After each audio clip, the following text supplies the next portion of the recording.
Super awkward Funcast. You're listening to the Super Awkward Funcast. Yeah. Hello and welcome to the Super Awkward Funcast, episode 50. Yay! It's gonna be a big one. We have a lot of information in this episode. Stay tuned for Marcus James Cage. Took me a second to remember his name. His middle name. He is the host of The Political Matrix on YouTube and Twitter, I guess. You know, you can watch the live streams there as well, and I am a co-host of that broadcast, and so he has generously agreed to join me for this new episode, which is a landmark episode, number 50, and I'm very excited about talking to him. And this is the intro, so stay tuned for more on COVID-19 84, the Great Reset, WEF, Epstein, everything Epstein and Ghislaine and Leslie Wexner. We haven't forgotten your old wrinkly ass.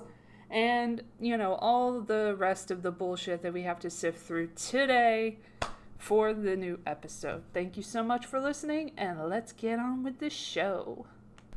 So, here's my guest, Marcus James Cage. I forgot his middle name before. He'll find that out later, so I might as well say now. So Marcus James Cage is here, the young Morpheus from The Political Matrix. Thank you for coming to Hollywood today. Thank you for having me out here, Elle. I'm glad nobody shot you on the way here, because there was a shooting at 2:10 a.m. or so a couple of nights ago, which kept helicopters coming around the building for a long period of time, just right down the street. And I got to tell my boss that. That was the most fun time of this week, when I told my boss that there was a shooting. He was like, "What? There was a shooting?" I was like, "Yeah." You didn't hear the helicopters? And then I was like, "It was at Sunset in Formosa." And he was like, "Oh, really?" And then I was like, "Here's an article from ABC7 News." And then he was like, OMG, a robbery. And I'm like, yeah, like, why would that happen at this point in time in the post-apocalyptic world that we live in? For people who aren't familiar with coming up this area, it's almost like what I consider like Beauty and the Beast. It's like some parts of the city are so beautiful in the way it's set up and nice form, and you got some beautiful people jogging around and walking and families and stuff, and then you got like homeless encampments all over the place, and then you got like crazy people screaming at themselves. Even though they're trying to get rid of the homeless encampments, I don't think they can do that. I don't think they're ever going to be able to do that. But they keep popping up. Because that's what I'm saying. You just keep having more and more. They're nomads, people. They're not going to care if you like tear down. They're going to go somewhere else. Well, and also what's been going on as far as out here in LA, you know, it's just the circumstances are just creating more and more homeless people. Yes, so even evictions. If you get rid of these people, then you keep creating new homeless people. Maybe if we didn't focus all our assets and money on these high-rises in Hollywood and actual affordable housing for people who are put into these positions because of lack of jobs and lack of access to medical centers that could help them with various problems. And I met a lot of these people who are in these encampments, and they are not what you perceive them to be in the media, like, oh, these people are just lost causes or whatever. Yeah. A lot of these people are young as well. There are a lot of young people. Mm-hmm. I've seen a lot more black people down the street who are building their own communities, and like the library hasn't been open forever near here, and it had attracted a lot of encampments, and lately it's just Encampment City because there's no library, so they have no reason to get rid of them now. And they would come over there and they would offer housing. It would be like, oh, we have a homeless shelter you guys can go to.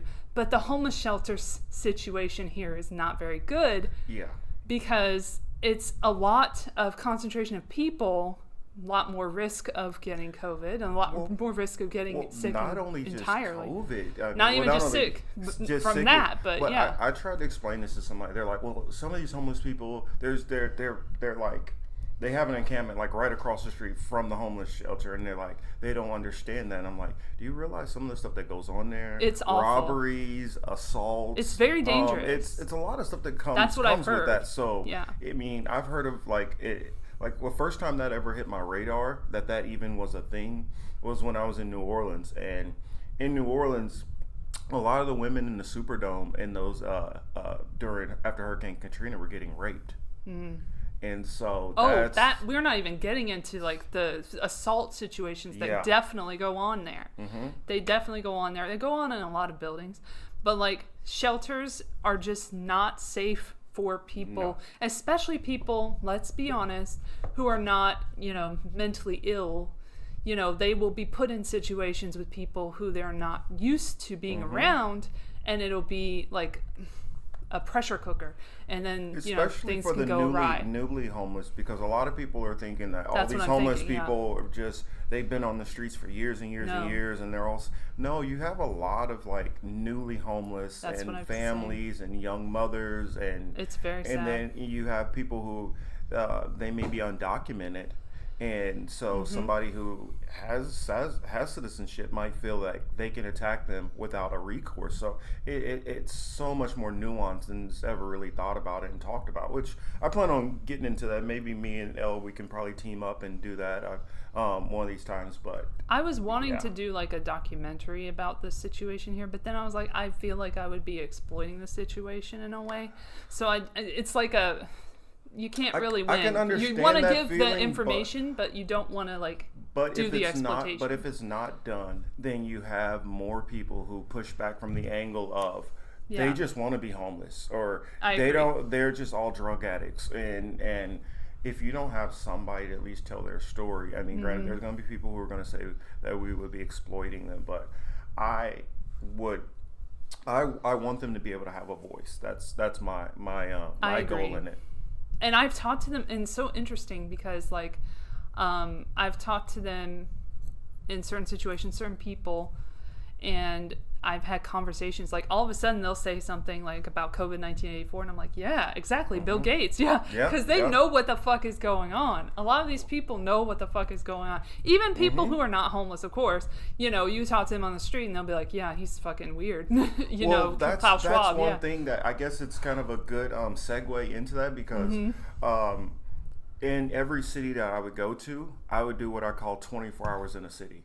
And so I would go throughout the city. Of course, I'm working, and then when I'm not working, I would go to the different major area of the city and just talk to random people. And when I would talk to a lot of the homeless people, when it get after midnight, 3 a.m, 4 a.m, you learn that a lot of these homeless people, you can learn so much from them, because a lot of them have already made all kind of mistakes that you probably would have never even thought about. So they can be a cautionary tale sometimes, and sometimes they're willing to tell you, hey, look at me as a cautionary tale, don't do what I did. Right. And so you can learn from them in various ways. And also then you learn about the people who get screwed over by these systems and by different vaccinations, or the governmental programs which screw them over, which you would never hear about, and they get completely marginalized out. Yes. Going into this, the COVID 1984 stuff, where some of the I met a guy who was part of the MK Ultra experiments and stuff like that, and taking the drugs and everything, and it completely fried his brain in a lot of different ways, and he was lucid enough to be able to have a conversation back and forth, but he's like, I'm a shell of who I used to be. I can't remember things. I can't stay focused on things. I have rage issues. And so when you start understanding that, oh, wait a minute, if we don't talk about these things and they just get marginalized off into a corner, nobody ever hears this. And this is how these situations, like what we're dealing with right now today with all this FDA stuff and Pfizer and Bill Gates, this is how this stuff continues to go on. By the way, this podcast was not brought to you by Pfizer. That's the name of the episode, and I wanted to to give you the title right there. Title. Like, yes. Let's continue.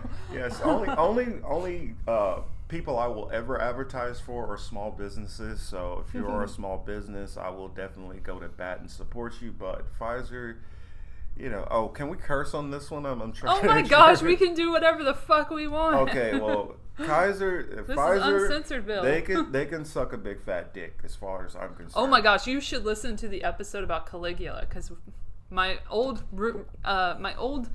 Are we talking about the actual Caligula? The movie. Okay. The movie, the porno. I've done. Oh, okay. I've done a lot of studying on because a lot of my expertise goes into history, like ancient history, and studying different empires, and I've studied a lot about Roman emperors. I will say right now, that is the most explicit episode. It has a warning on superawkwardfuncast.com.podbean.com. I don't have an actual com. But I don't even know if I can even find it. But it is from Jeff Klinger was on that episode, a comedian, local. He used to live across the way from me in my building, which I found out the fun way. And I was like, hey, since we're neighbors, apparently, why don't you come on the show, my podcast? And he's like, okay, sure. This was when I was doing a lot of stuff with comedians on the show, like in the very beginning. So it'll take a while to get there. I'm sure we're going to hear my clicking here, but that's okay. You're going to hear clicking every once in a while because I'm like on my computer while doing this.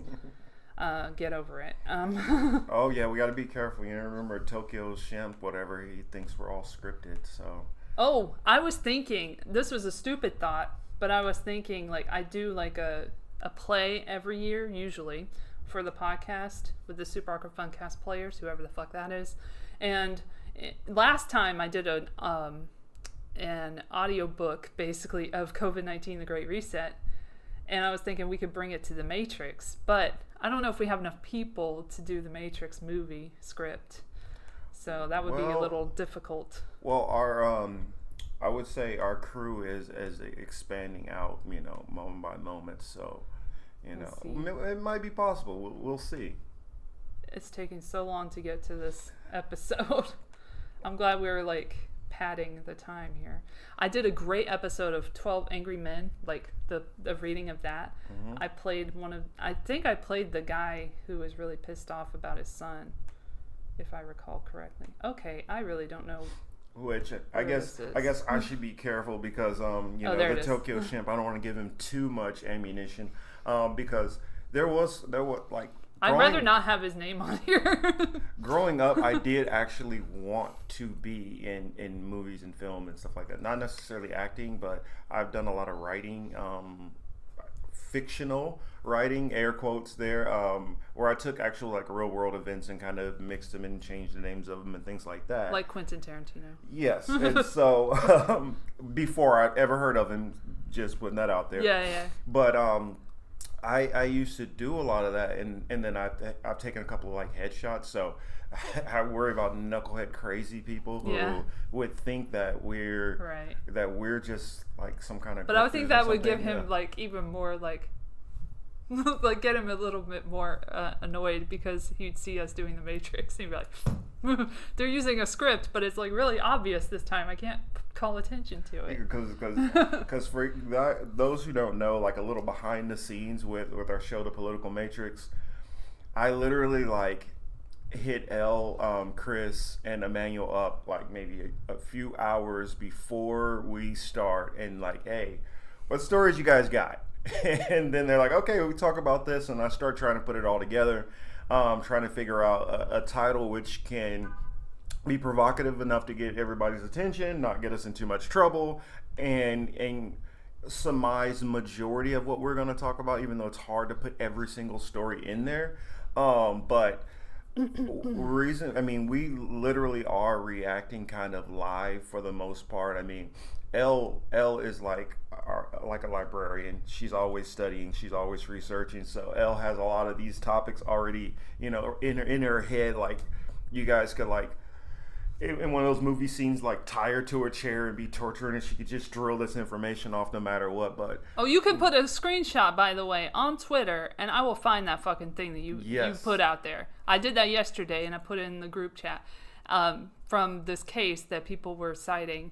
in a screenshot with all these famous people names from Charlene Latham, which caught my attention, versus the 1953 trust, which we'll get into a little bit. I wonder sometimes, I'm like, does this girl have photographic memory or something? I kind of do. I wonder, because it's almost freaky sometimes how almost anything that me, Chris, or Emmanuel bring up, or when I have guests on, how she's able to, oh yeah, I remember that, and then go to it instantly, where it's like, oh yeah, I remember that, but there's no way we would remember the sources or names of the articles, and I mean, it's kind of amazing to see. That's part of why after the first time I was on with Elle, I was so interested in working with her more, because I was just impressed by how well she was able to recall so much information and be able to cite so many sources.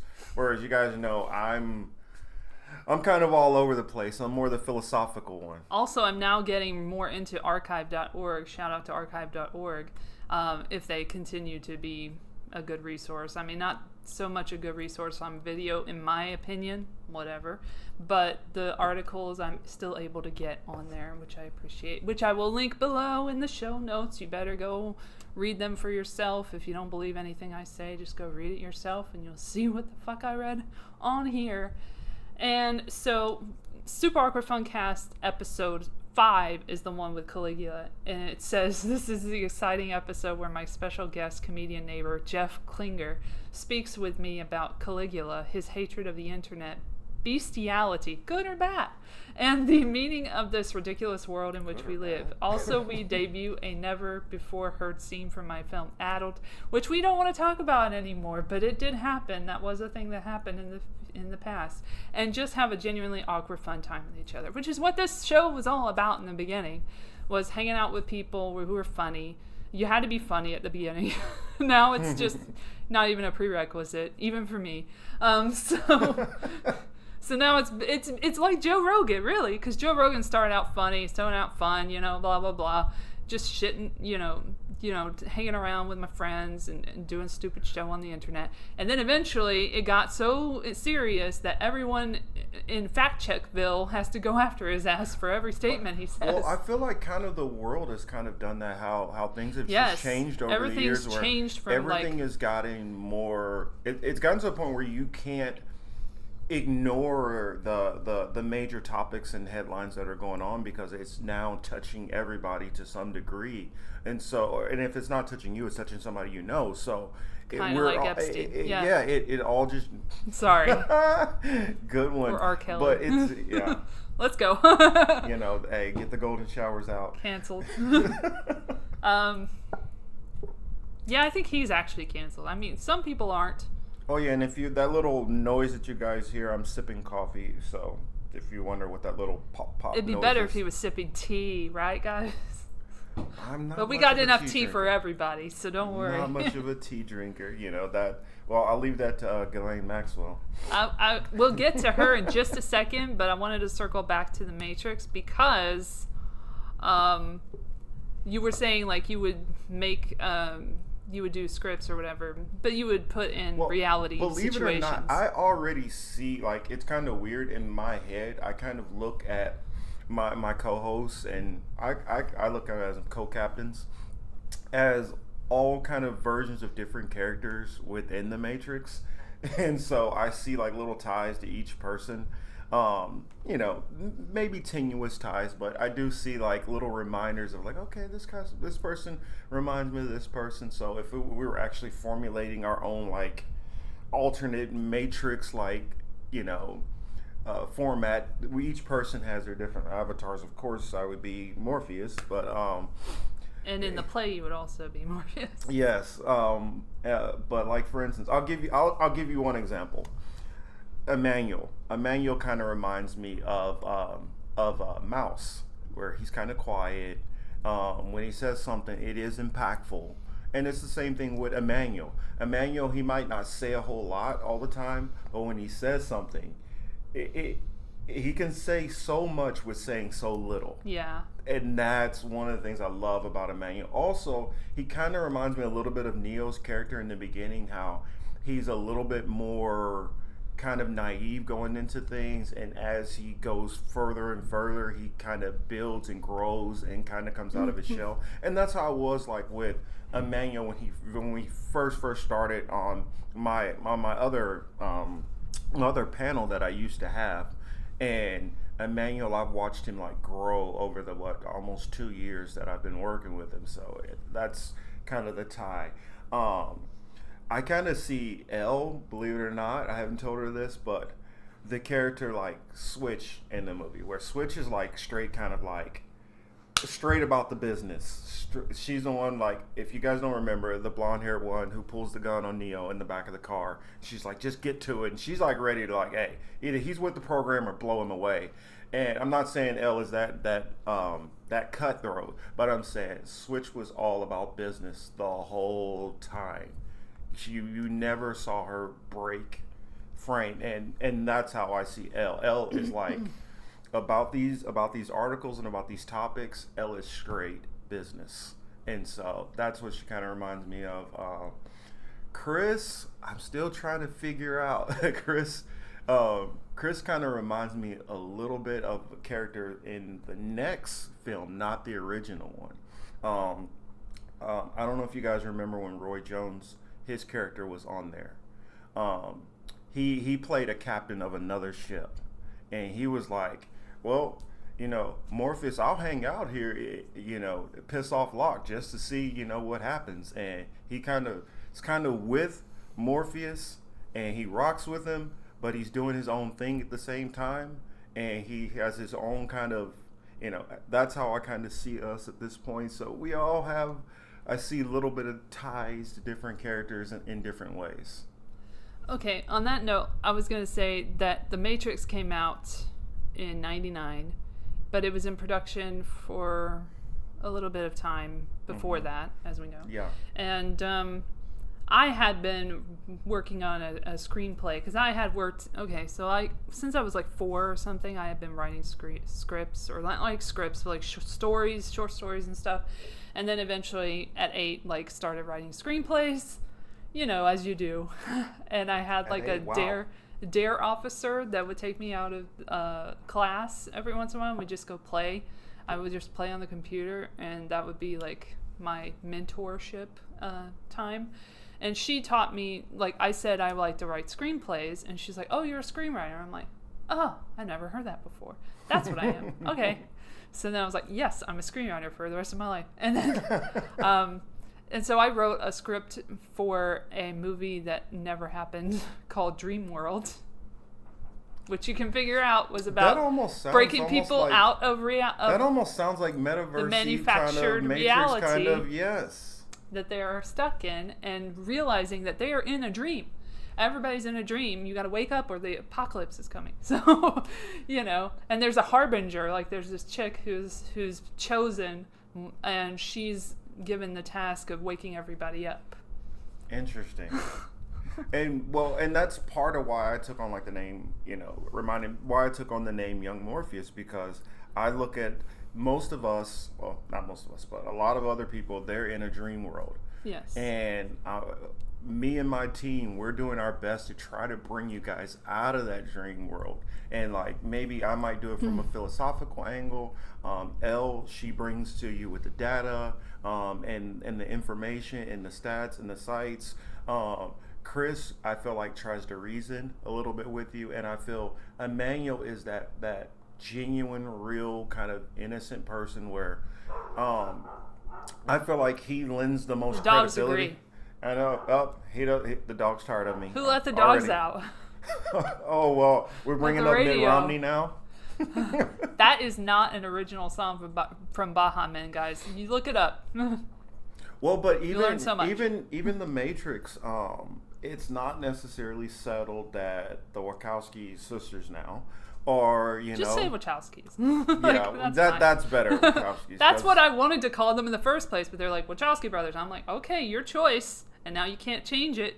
But now we changed it, so why don't you just go by that in the first place, and nobody has to change anything? But whatever. And because I noticed like how the first one, which everyone for the most part loves, how it kind of started devolving a little bit once it got into sequels. And normally what that indicates to me is when the original writers and creators, people are not involved anymore. It's kind of like with Game of Thrones, how the first 5 seasons kind of sit along, kind of similar to the books, and then it just that was a protest. Into crap. That was one of the worst writing protests I've ever seen in my life. They just did not give 2 shits about that show at that point. They were like, fuck y'all, we're destroying everything. Even the people who had never read the books were like, ugh, this is kind of turning into ass. Now, for those who read the books who were fans, I can't even imagine how bad it was for them. I read some of the books, and I was like, oh, they're destroying an artwork. On purpose. Like, that was the most brazen attempt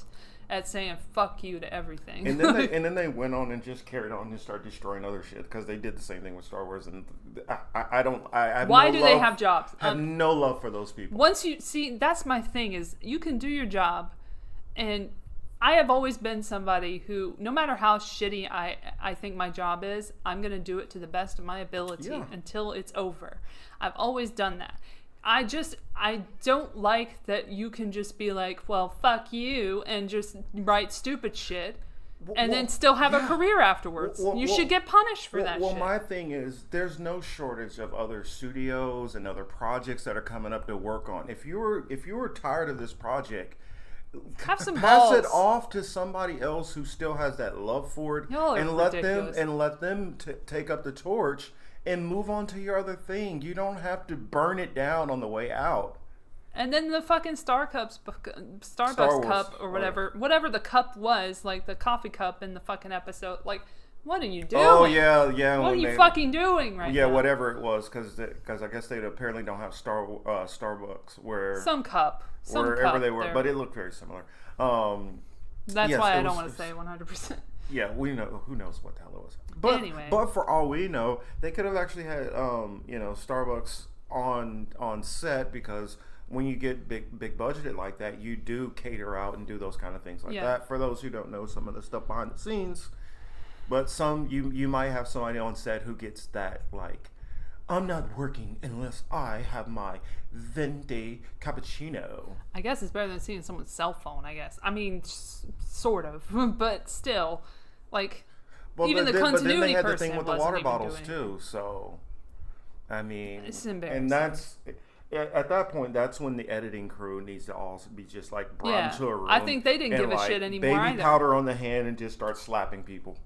Do your job. All I'm saying is do your job to the best of your ability, because you never know. You don't want to burn any bridges either. Like, you never know when you're going to meet these people, especially in the entertainment industry. Are you kidding me? Mm-hmm. You can meet them 1,000,000 times later, and you'll be like, oh shit, sorry I fucked up that episode of yours or whatever. Like, that's a hindrance to your career, actually, if you do that. Even I mean, especially if you're lower than, like, the creator of the show or showrunner or whatever. Mm-hmm. But even if you're a showrunner, you want to be respectful enough. Or do you want to be known for that's the guy? That's what you're known for. That's the guy or girl who screwed up X. Yeah. I mean, like Shyamalan of Game of Thrones. You're the Shyamalan. We need a comeback for these guys, but they don't get it until they realize what they've done. Because Shyamalan at least admitted, he's like, okay, let me go back to square one. I'm going to figure the shit out. All right, you let me back? Okay, we're going to do this, and we're going to do that. We did The Visit, and that was okay. Mm-hmm. We're good with The Visit. We're coming back. And then we're going to come back 100% with Split. And that's what he did. And then he's like, let's go back to the shit that worked, Unbreakable, and we're going to do Glass. And then all good. And then we're okay on Avatar? We good on that? I'm scared of that, because that they're working on the second one. No, I mean Avatar, the Airbender, Last Airbender, that one. Yeah. Oh. God. Yeah. They are doing a live action version of that. Yes. Just to be clear. While we're talking about that, because now I guess we're getting out some of our pet peeves. Can we start using casting which is representative of the work? I mean, if this is something which is written off of Japanimation. Japanimation, I've never heard that before. Yeah, well, I don't know. Maybe it's an old term. Maybe it's a new term. Maybe I created up the term. I don't know. But if we know that this is mostly Asian-based actors, our theme written off of Asian characters, can we stop whitewashing stuff? Yes, like Ghost in the Machine. Like, why? Why, though? Like, why do that? Like, if you're going to be like, oh, okay, we're going to give everybody their lane. We're going to represent everybody. Represent the people who were in the original material. Unless it's in a different city or whatever and you're like reimagining it. I totally get that in New York or whatever. But New York has black people. Come on. Yeah. New York has Asian people. New York has Latino people. I've been to New York many times. It's like what they did with like Vikings, for instance. I have no problem with it having a predominantly European cast because the Swedes and Nordics and those types of people are predominantly European. Culture. Did they eventually later on, as they went to other parts of the world, get slaves and other people join their ranks from other parts of the world? Yes. And and I feel like they incorporated that, decently. Because what a lot of people don't know about Vikings is you could be a slave one moment and then raise up to becoming an earl. And you get raised up to eventually taking over a certain region. So it's not out of the realm of possibility that you can have a person of Asian descent who becomes a high-ranking Viking, especially towards the end times before, they started becoming, actual countries of Sweden and Norway and, on and on and on. Yes. And so, moving on from that, we're just gonna segue. We both have our writing. We both have our issues with bad writing, and so we had to get on that tip for a minute. Well, I thought it was a very good script that I wrote, but The Matrix came out, and I was like, oh really? Oh okay. Oh, we're doing this now? All right, cool. But I can't say anything because it was probably parallel thinking or whatever, because it was made in the mid-90s. I honestly believe Sophia Stewart. I believe her. Even so, that would be way before me. So I would still be fucked. Because she said that wasn't even she said that she literally wrote these movies, Terminator, Matrix, and I don't want to get all into that. Yeah, we won't go all the way into it, but for those we who just don't have know, a set of things that I want to get into that are very mind blowing. And so you guys can look up that case online. Yes, she did get look it up. A settlement, but there's a lot of debate back and forth about what it really meant and if it was hush money, which we'll get into about the 1953 trust as well because of that document that I found out. Money there. But that one's even worse because it's $500 million you're asking for, Charlene Latham. All right, okay. For selling your child. All right, cool. Whoa. We'll get into that one. Sorry, let me put my phone on mute. As you should, as everyone should when they're on a show. I would appreciate it. I forgot, my bad. It's okay. So anyway, let's start with the FDA since this episode is not brought to you by Pfizer. And unlike the FDA, which is... Yes, and we're not on Political Matrix or YouTube, so now we can speak entirely freely. My show is entirely uncensored until they find it. That's how it goes. Yes, and if they don't find it, I'm good. I want to put out this so some of you guys know, you guys might see where on our live streams, I'm like, Elle. It's not that I disagree with Elle. It's just I'm a little bit nervous because they come at us and I believe that we have a target on our back. And so not just Tokyo shit. Yeah, I just believe that not that weirdo, but we have a big target on our back, and for us to be only about 200 subscribers, and here's something that I which I'm proud of to say. I look at a lot of these other channels. Out of our subscribers, we have 50 to 60 to 70% viewership of our content, whereas I see most other content creators have roughly about 10% of their subs at most who are watching on average. We average at least 60% of our people watching our content, so I pat us on the back for that. But they are intimidated. So you guys will hear me and Elle are a lot more in line on the stuff she's saying. On because the show, I have facts to back it up. By the way, guys, it's not that I'm not just saying shit with her. It's not that I disagree with her when I'm on the show. It's I'm just don't do that. They might get us. That's all. I'm a little scaredy cat there. Well, this is from the very own fact check community that we see every day on Twitter, telling us what to believe and what not to believe. Reuters.com. Wait, what? FDA wants 55 years to process FOIA or FOIA request over vaccine data? And it's 4 minutes long. And for those who don't know, FOIA, Freedom of Information Act. Yes. And isn't that odd?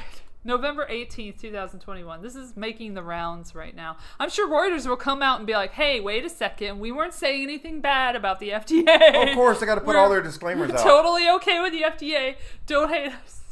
They got to put their disclaimers out. They're so ridiculous. Okay, let's just read a little bit of it because I have almost no time for this one as well as the next one. We'll keep going because this is going to lead to the let me get his name. Hold on. Aaron Seary article from Substack, which shows the documents. So, Freedom of Information Act requests are rarely speedy, but when a group of scientists asked the federal government to share the data it relied upon in licensing Pfizer's COVID-19 vaccine, the response went beyond typical bureaucratic foot dragging. As in 55 years beyond. Even they're like, what? Wow.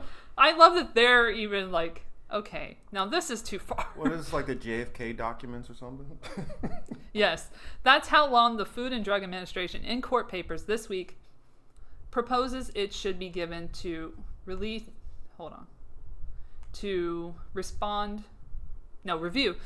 and release the trove of vaccine-related documents responsive to the request.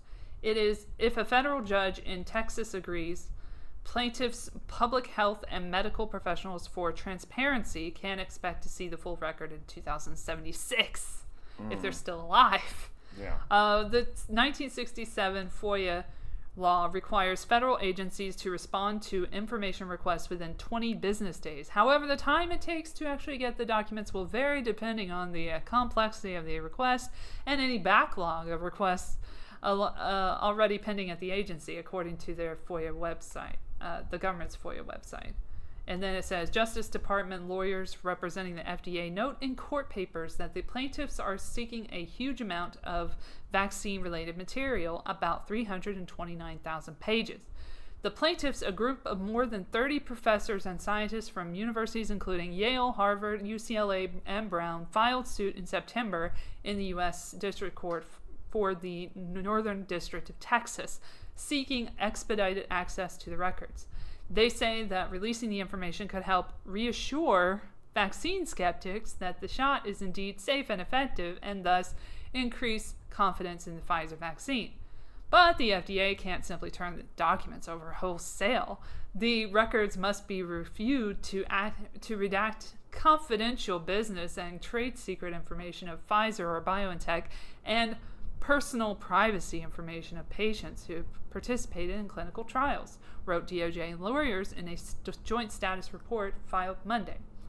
The FDA proposes releasing 500 pages per month on a rolling basis, noting that the branch that would handle the review has only 10 employees and is currently processing about 400 other FOIA requests. Get more employees! People need work. Give them jobs. Thank you. Exactly. That is such a shit answer. Excuse. Well, and you can't tell me that that's not by design, that there's only 10 people who are doing that information. Yeah. By processing and making interim responses based on 500-page increments, FDA will be able to provide more pages to more requesters, thus avoiding a system where a few large requests monopolize finite processing resources and where fewer requesters' requests are being fulfilled, DOJ lawyers wrote, pointing to other court decisions where the 500-page per month schedule was upheld. Civil division trial lawyer Courtney Enlow referred my request for further comment to the DOJ Public Affairs Office, which did not respond. Not to Reuters? What? Plaintiffs' lawyers argue that their request should be top priority and that the FDA should release all the material no later than March 3rd, 2022. This 108-day period is the same amount of time it took the FDA to review the responsive documents for the far more intricate task of licensing Pfizer's COVID-19 vaccine, wrote Aaron Seary of Seary and Glimstad in New York and John Howie of Howie Law in Dallas in court papers. The entire purpose of the FOIA is to assure government transparency, they continued. It is difficult to imagine a greater need for transparency than immediate disclosure of the documents relied upon by the FDA to license a product that is now being mandated to over 100 million Americans under penalty of losing their careers, their income, their military service status, and far worse. They also argue that Title 21, subchapter F of the FDA's own regulations stipulates that the agency is to make immediately available all documents underlying licensure of a vaccine. Given the intense public interest in the vaccine, the plaintiffs' lawyers say that the FDA should have been preparing to release the data simultaneously with the licensure. Instead, it has done the opposite. Seary declined comment. So then Seary says in his article from his Substack, he has a Substack, he put the first 91 pages of documents from Pfizer's COVID-19 vaccine file here. And I'm pretty sure that first 91 pages is going to leave out a lot of the major information that we would like to know. Of course. Okay, so 2 months and 1 day after it was sued, and close to 3 months since it licensed the vaccine, I'm not going to go into the Pfizer, blah, blah, blah. The FDA released the first round of documents it reviewed before licensing this product. The production consisted of 91 PDF pages, 1 XPT file, and 1 TXT file. You can download them here. And then he links to it. Then he says, while it is for the scientists to properly analyze, let me share one observation. One of the documents produced is a cumulative analysis of post-authorization adverse event reports of the vaccine received through February 28, 2021, which is a mere 2.5 months after the vaccine received emergency use authorization. This document reflects adverse events following vaccination that have completed Pfizer's workflow cycle both in and outside the U.S. up to February 28, 2021. Pfizer explains on page 6 that due to the large numbers of spontaneous adverse event reports received for the product, Pfizer has prioritized the processing of serious cases, and that Pfizer has also taken multiple actions to help alleviate the large increase of adverse event reports, including increasing the number of data entry and case processing colleagues, and has onboarded approximately redacted additional full-time employees, FTEs. Query why it is proprietary to share how many people Pfizer had to hire to track all of the adverse events being reported shortly after launching its product. As for the volume of reports, in the 2.5 months following EUA, Pfizer received a total of 42,086 reports containing 158,893 events. Most of these reports were from the U.S. and disproportionately involved women, 29,914 versus 9,182 provided by men, and those between 31 and 50 years old, 13,886 versus 21,325 for all the other age groups combined, with another 6,876 whose ages were unknown. Also, 25,957 of the events were classified as nervous system disorders. Females between the ages of 30 and 51, nervous system disorders. That sounds familiar. As a matter of fact, that sounds similar to the concerns raised by some of the women testifying or described in the videos below. And then he shows like this video testimony of all these women who have experienced these events. So yeah, that's the first 91 pages for you. It's a little bit interesting, considering that's something we're looking at, a lot of us in the indie news world, the adverse events, because we are a student of history, I believe, or we are students of history, and swine flu 1976 wasn't that long ago. Yep, and here we go again. And then 2009, of course, and then they threw away millions of vaccines then. So, oh, we should watch that video. And then not that long ago, I want to say this has maybe been a week ago or 2 weeks ago, where they found, what was it that they found in one of the freezers for, was it Pfizer or was it Moderna? I can't remember, but I think they, smallpox. There was a vial, smallpox, yeah. They found smallpox in one of the freezers. We can look that up. Yeah, and I was like, smallpox is back, guys. And that story just got kind of put out for a second, then it dropped off the radar and nobody talked about it again. And I'm like, are they? Here it is. CNN. We'll go to CNN. Our beautiful, wonderful mainstream media media source in media. Why not? Who fucking cares? Okay. I'm gonna put this in my bookmarks so I don't lose it. Podcast 50. And so vials marked smallpox contain. This is only because it came up first. I would not go to CNN otherwise. I just don't have time to look up this fucking shit all day. So used in vaccine, not smallpox virus. It's just marked smallpox. Doesn't mean it's smallpox. Exactly. Vials found at a vaccine research facility in Pennsylvania that were marked smallpox contain virus used to make the vaccine and not the virus that causes the disease. The U.S. Centers for Disease Control and Prevention. I love how they never use the P, but that's fine. Reported Thursday. The CDC confirmed Tuesday that a few vials. We always want to give you the date. So this is from November 19th, 2021. So now we're on November 19th at this point. We've gone from 18 to 19. So we're going in order. We'll probably go back, but I don't know. We'll see. Testing has shown they contained vaccinia, all right, a virus that's related to the variola virus that causes smallpox. See, it causes smallpox. It's not smallpox. It's fine. Yeah, so why? and that's my thing. For something that's supposed to be like not an issue anymore, why do they even have anything having to do with that? This harkens back to me. See, I you know what? Call me conspiracy theorist. I'm a realist. We're conspiracy realists. But if you guys are talking about all this spread, and this is one of the most viral spreading diseases or viruses, however you want to classify it, of all time. It's not, but that's okay. Well, in American history, major history. Well, I'll let Elle correct this. She knows a little bit more about this than I do.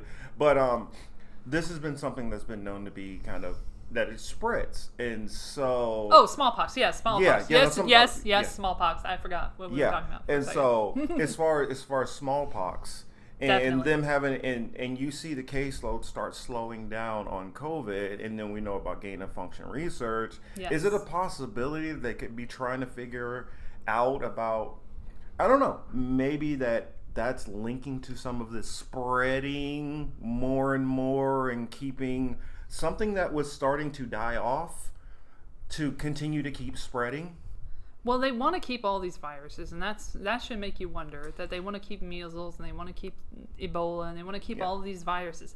But it's so that you don't get it. It's because some kind of weird thinking that I will not hide the ball in my thinking that they are trying to keep this thing going. Oh, they're definitely to keep you taking more and more medications. It's all about the drugs, baby. It's about selling more and more drugs. Now, are they putting all kind of other stuff which people say in it? I don't know for a fact. But probably not on purpose, but some shit gets by. But you start mixing all this shit around.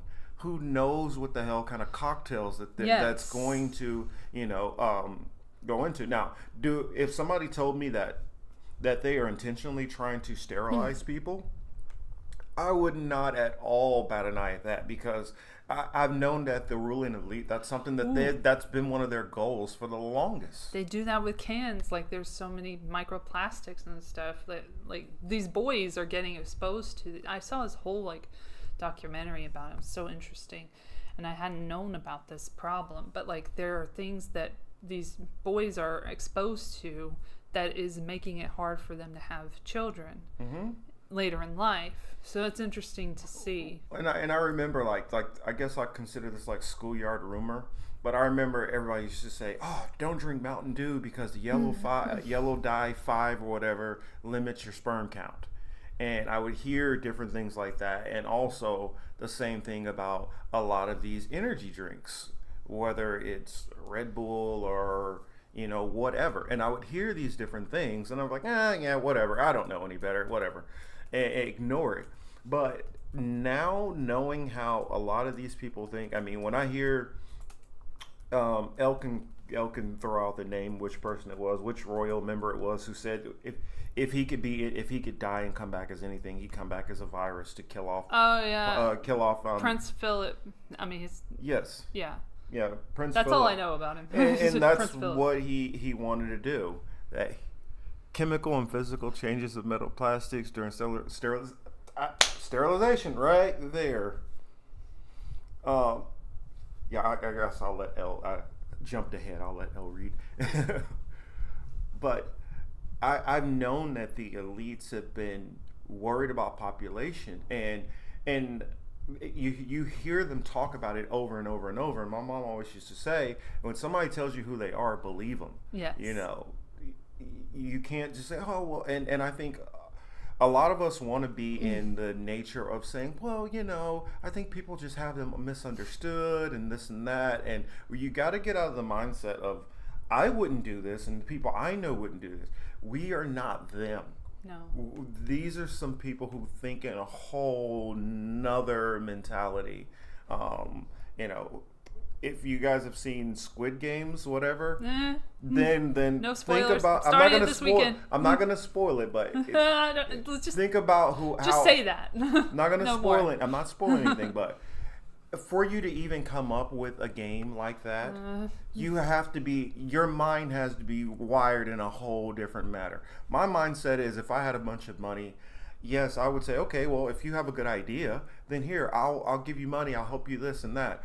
I'm getting some plot points here. I wouldn't design a game. Well, no, that's completely just me. But okay. I wouldn't design a game. Shark Tank. To make you do. Shark Tank.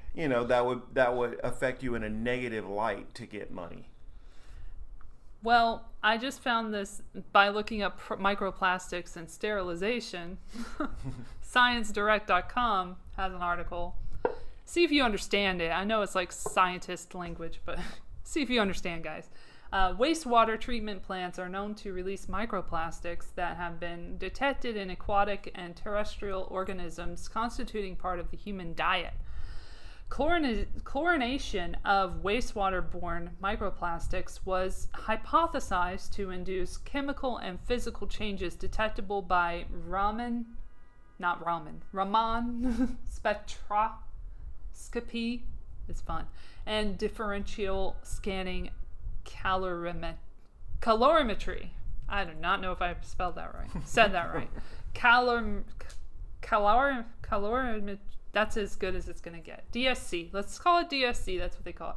In the laboratory, virgin plastics were exposed to differing sterilization conditions representative of dosages used in the disinfection of drinking water, wastewater, and heavily contaminated surfaces. Polypropylene, or PP, PP, not the best term, but all right, was most resistant to chlorination, followed by high-density polyethylene and polystyrene. Polystyrene showed degradation indicated by changes in Raman peak widths at concentration time regimes, CT values, as low as 75 micrograms min L. See, I'm not good at this shit. Well, and it's a little too small for me to read, but because I understand plastics a lot. I actually know. There's more.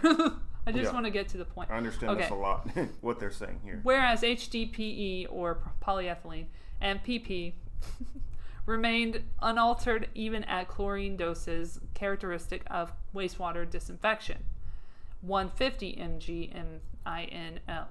I think minimum a liter, I think is what that means. However, HDPE and PS were not completely resistant to oxidative attack by chlorination. Under extremely harsh conditions, shifts in Raman, because I don't want you to think about Raman peaks and the formation of new bonds were observed. These results show that plastics commonly used in consumer products can be chemically altered, some even under conditions prevailing during wastewater treatment. Changes in polymer properties observed for HDPE and PP under extreme exposure conditions only are predicted to alter the risk microplastics pose to aquatic and terrestrial biota. Since an increase in chlorine, what did I say chlorine for? But anyway, chlorine bonds is known to increase toxicity, rendering the polymers more hydrophobic and thus more prone to absorb, accumulate, and transport harmful persistent pollutants to biota in both aquatic and terrestrial environments. And if you guys want a little bit of clarification on that, because I do have a little bit of background. That's from 2019, by the way. With making plastics. I believe it or not, in high school, I actually took a class on plastics and making plastics and learn how to make cups and bulletproof glass and a whole bunch of different other stuff. But basically what they're talking about is different types of plastic, where they're talking about high density polyurethane, low density, and that's talking about the different thickness of the plastics, whether it's a harder plastic or, the cups which you have or plates which are kind of softer. And then that's talking about like mixtures of plastic and kind of like styrofoam and their degradation mixing with these different chemicals. And so that's what it's going into as they break down how these different chemicals will pass through these cups and starts breaking down the fibers and materials and chemicals inside of it. So that's what that's talking about. I also found this from NIH, or is it NIH? U.S. National Library of Medicine, NIH, yes. And it literally says in the title, Microplastics, a threat for male fertility. Wow. March 1st, 2021 published.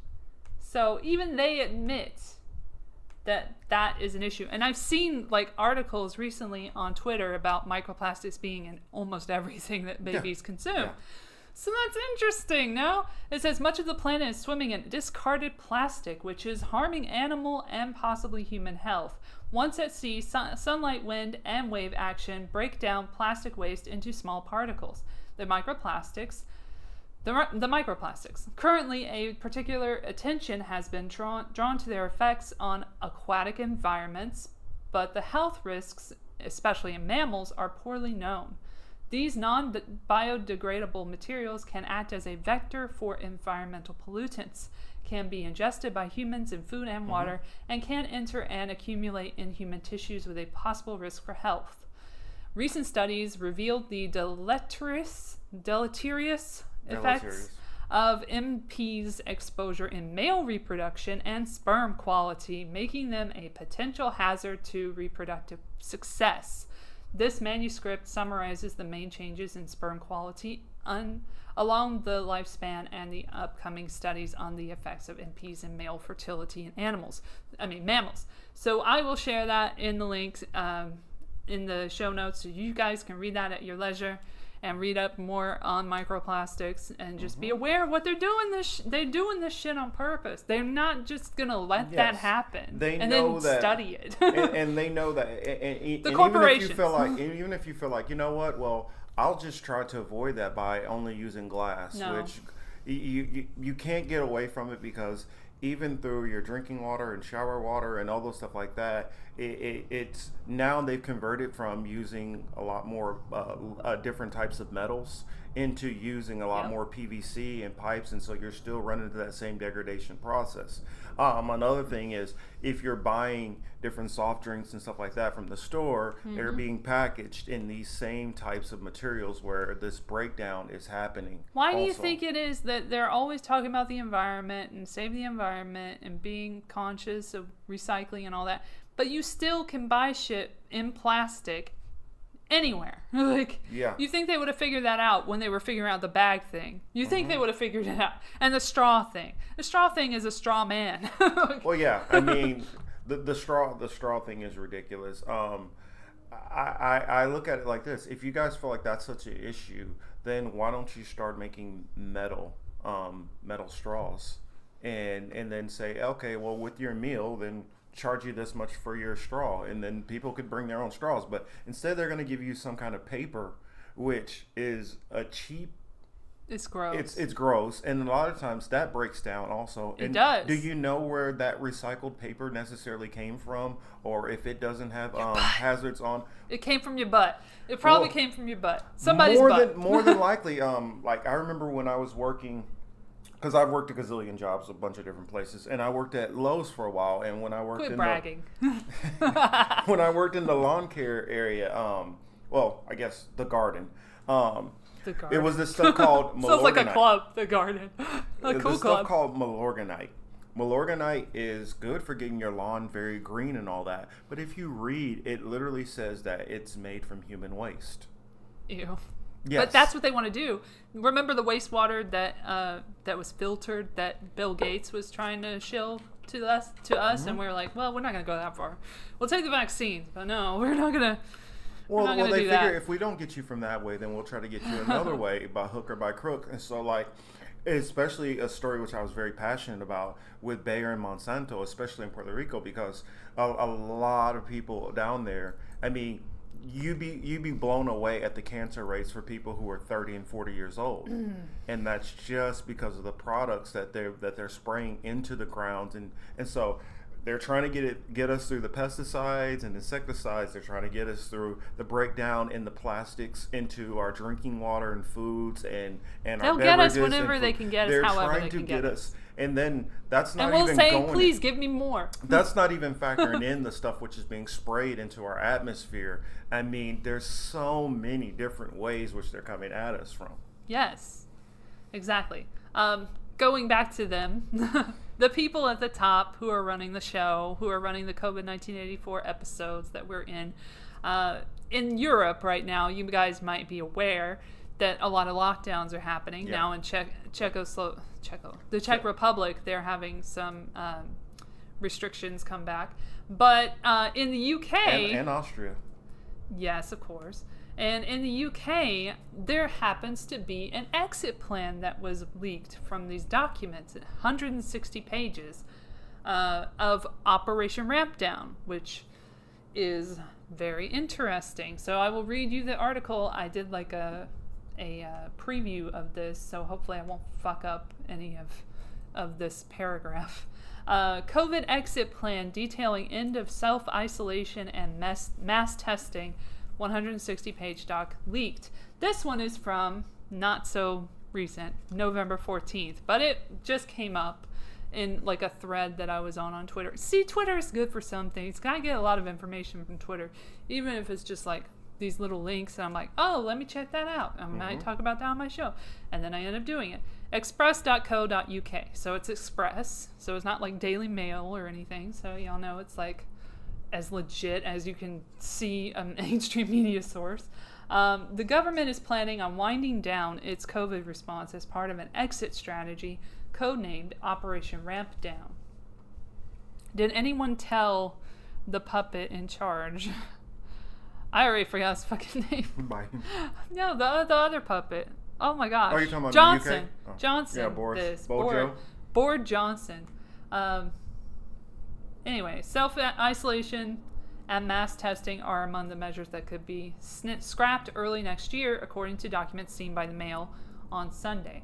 I mean, I guess this is Mail adjacent, but whatever. You know, they have the documents. What am I going to do? Ministers are also planning on narrowing the focus of remaining restrictions from the national to a more local level, with the highest risk settings to be prioritized over the rest. And then I'm just going to skip down. It's whopping 160-page document suggests that the virus is likely to remain endemic, which everybody said this whole time, but okay, over the coming years, meaning that it will not disappear altogether, and that the emergence of new COVID variants will remain a very real risk. And that's something like a lot of people need to just get over and deal with, because that's what happens with every virus. Every virus never truly goes away. Exactly. But the only difference is our reactions to them have changed. Like before, now everybody's just freaking the hell out about this stuff, and like from the very, pick whatever one, and they're virtually still here. Whichever virus that was a big deal. Now, granted, stuff like the Spanish flu is completely phased out the to a 1918 degree. flu. Yeah, 1918 flu. Yeah, which did not that's come a from bad Spain. that's a bad name to call it. I'm sorry. Misnomer. Yeah, it's a bad misnomer. But all of these, these huge flus and pandemics and all, they all wane out, but they're still here to a degree. There's still somebody who's getting a version of it, here and there. And a lot of this stuff breaks down to your own personal immune system. And we're not allowed to talk about that. Yeah, that's right, because there's no such thing as like, in general, we're not. Yeah, that's right, because your immune system, that doesn't play into effect at all. Natural immunity, get the fuck out of here. There's no such thing as a natural immunity. Of course, I forgot. I have immune support powders or whatever that I was going to use in case I got COVID. And I never needed to use it, thankfully. Well, I had somebody argue with me and tell me I was selfish because they're immunocompromised. And because I won't take a chance experimenting with my body to possibly protect them. By the way, keep in mind, I live in LA, or LA adjacent. They live in Texas. I don't know how the hell I have anything to do with that person's safety. You don't. That's just like getting mad at, well, it's not just like, but when they got mad at us for voting for somebody else instead of their preferred candidate in whichever fucking election you want to consider, you'd be like, they were going to vote for that person anyway. We're California. Who gives a shit? It doesn't matter who I vote for. It literally means nothing when it comes to I told people, I'm like, in California, it really doesn't matter if you vote or don't vote because it's never going to go to a Republican. It's so much of an uphill battle to get the Democrats out of office. And it'd be one thing if we were talking about some Democrats who are actually going to try to do something, but this is the most neoliberal state that there probably is. I mean, well, New York's pretty bad, but California is... We're following. This is like, if you want Nancy Pelosi type Democrats, this is what you get here. And I know most so-called progressives hate Pelosi and those types. So to get mad at us for not voting for Nancy Pelosi type Democrats, it doesn't compute for me. Yeah. Well, back to Rampdown, because I want to finish this. The Mail on Sunday reports that Test and Trace, which has so far been given a budget, I was almost going to say bucket, of £37 billion, could be wound down next year. So let's get to the meat and potatoes of this. Leaked documents also reveal that the legal requirement for those who test positive for COVID to self-isolate for 10 days will not be renewed when it expires in March. On top of this, health officials will, in the future, be told to weigh the benefits of imposing new restrictions against the costs. Which they should have done in the first place, but whatever. Let's ignore that fact. One document said, we will no longer be prioritizing the previous objectives of breaking chains of transmission at all costs. Then they have some dude come in, and I don't really care what he says. And then, skipping all their little experts and stuff. Okay. Chris Green, MP, added on Twitter that Operation Rampdown is not a fitting title for the government's approach because NHS compulsory vaccination pending the vote will come at the beginning of April. While the government looks at altering COVID measures next March, independent SAGE believes Plan B should be introduced urgently. The group said, the pressure on the NHS is extreme and increasing. The backlog of treatment is at a record high. The government needs to act now. This comes despite reports based on government data that UK COVID cases are in their longest decline in 6 months. Going down. And there's nothing else. Okay, cool. So since they're going down, they got to try to find a way to rehype everything. Excuse me. And I think also, I mean, this goes back to the World Economic Forum. Oh, we're getting to them. Yay, they're next. They're next. I mean, it's a good segue into them because, if you look into Agenda 2030 and how they were game planning all this stuff, they knew at a certain point that the public would start getting tired of all of these, things. And then they're like, okay, well, all right, let's start ramping it down at this particular time once they start getting aggravated, and then move on to our next agenda. Exactly, sir. Mm-hmm. Or madam. So, I mean, I guess agree. we're on the same. I guess I'm luckily following along to where Elle's going with this, but yeah, this is what I see also. I do have the archived article there, which I did not read, ironically. So I will put that in the show notes. Moving on to the WEF. What are they up to? Let me tell you right now. I found this out on Twitter too. Somebody linked to this. So I have not read it yet. So let's get to it. But they were talking about COVID-19 and the pandemic and everything. So then this is strategic intelligence. I have not read this. This is an exclusive from me. I've never read it. Here we go. Global issue, COVID-19. Curation, Georgetown University. COVID-19 has had an overwhelming impact since it was first detected in late 2019. By November 2021, there were about 250 million confirmed cases globally and more than 5 million recorded deaths. Though the actual death toll may be significantly higher or lower, but whatever. As the pandemic has spread, it has stirred anxiety and snarled supply chains. That's what they're pretending right now. So this is all coming from WEF. I'm pretty sure that's where the script comes from when we hear like the little Biden's doing like his speech or whatever that's clearly written for him, and he can't barely read because he needs glasses. Get glasses, sir. I don't know what. Just get glasses. I don't care anymore. But anyway, he's reading about the supply chains. Oh, it's all because of COVID and everything. All of a sudden, all the narrative changed to COVID, like on supply chains. Just all of a sudden, the same words that come from WEF. He literally references World Economic Forum in economic, Boris Johnson statistics in the too. speeches that he does. And I'm sure all of them do because they get the same fucking script. But anyway, I digress. Snarl's supply chains overwhelmed health systems and triggered potentially lasting geopolitical change. Yay. Yay for the Great Reset, which is what you wanted, and the Fourth Industrial Revolution. Vaccines have become widely available in wealthier countries, while others have mostly gone without. There's that vaccine equity, false scarcity tactic that they're doing. While others have mostly gone without, and 500 million people could be pushed into poverty, as if you care. You know what? You could have solved poverty by now instead of wasting all that money on vaccines. Just saying. We could have handled that before we got to the vaccines. Maybe we should have. And that's also that's just such a bullshit line of reasoning. They love you being because poor. They have the money. Even if they wanted to do their stupid ass vaccine shit, they still have money.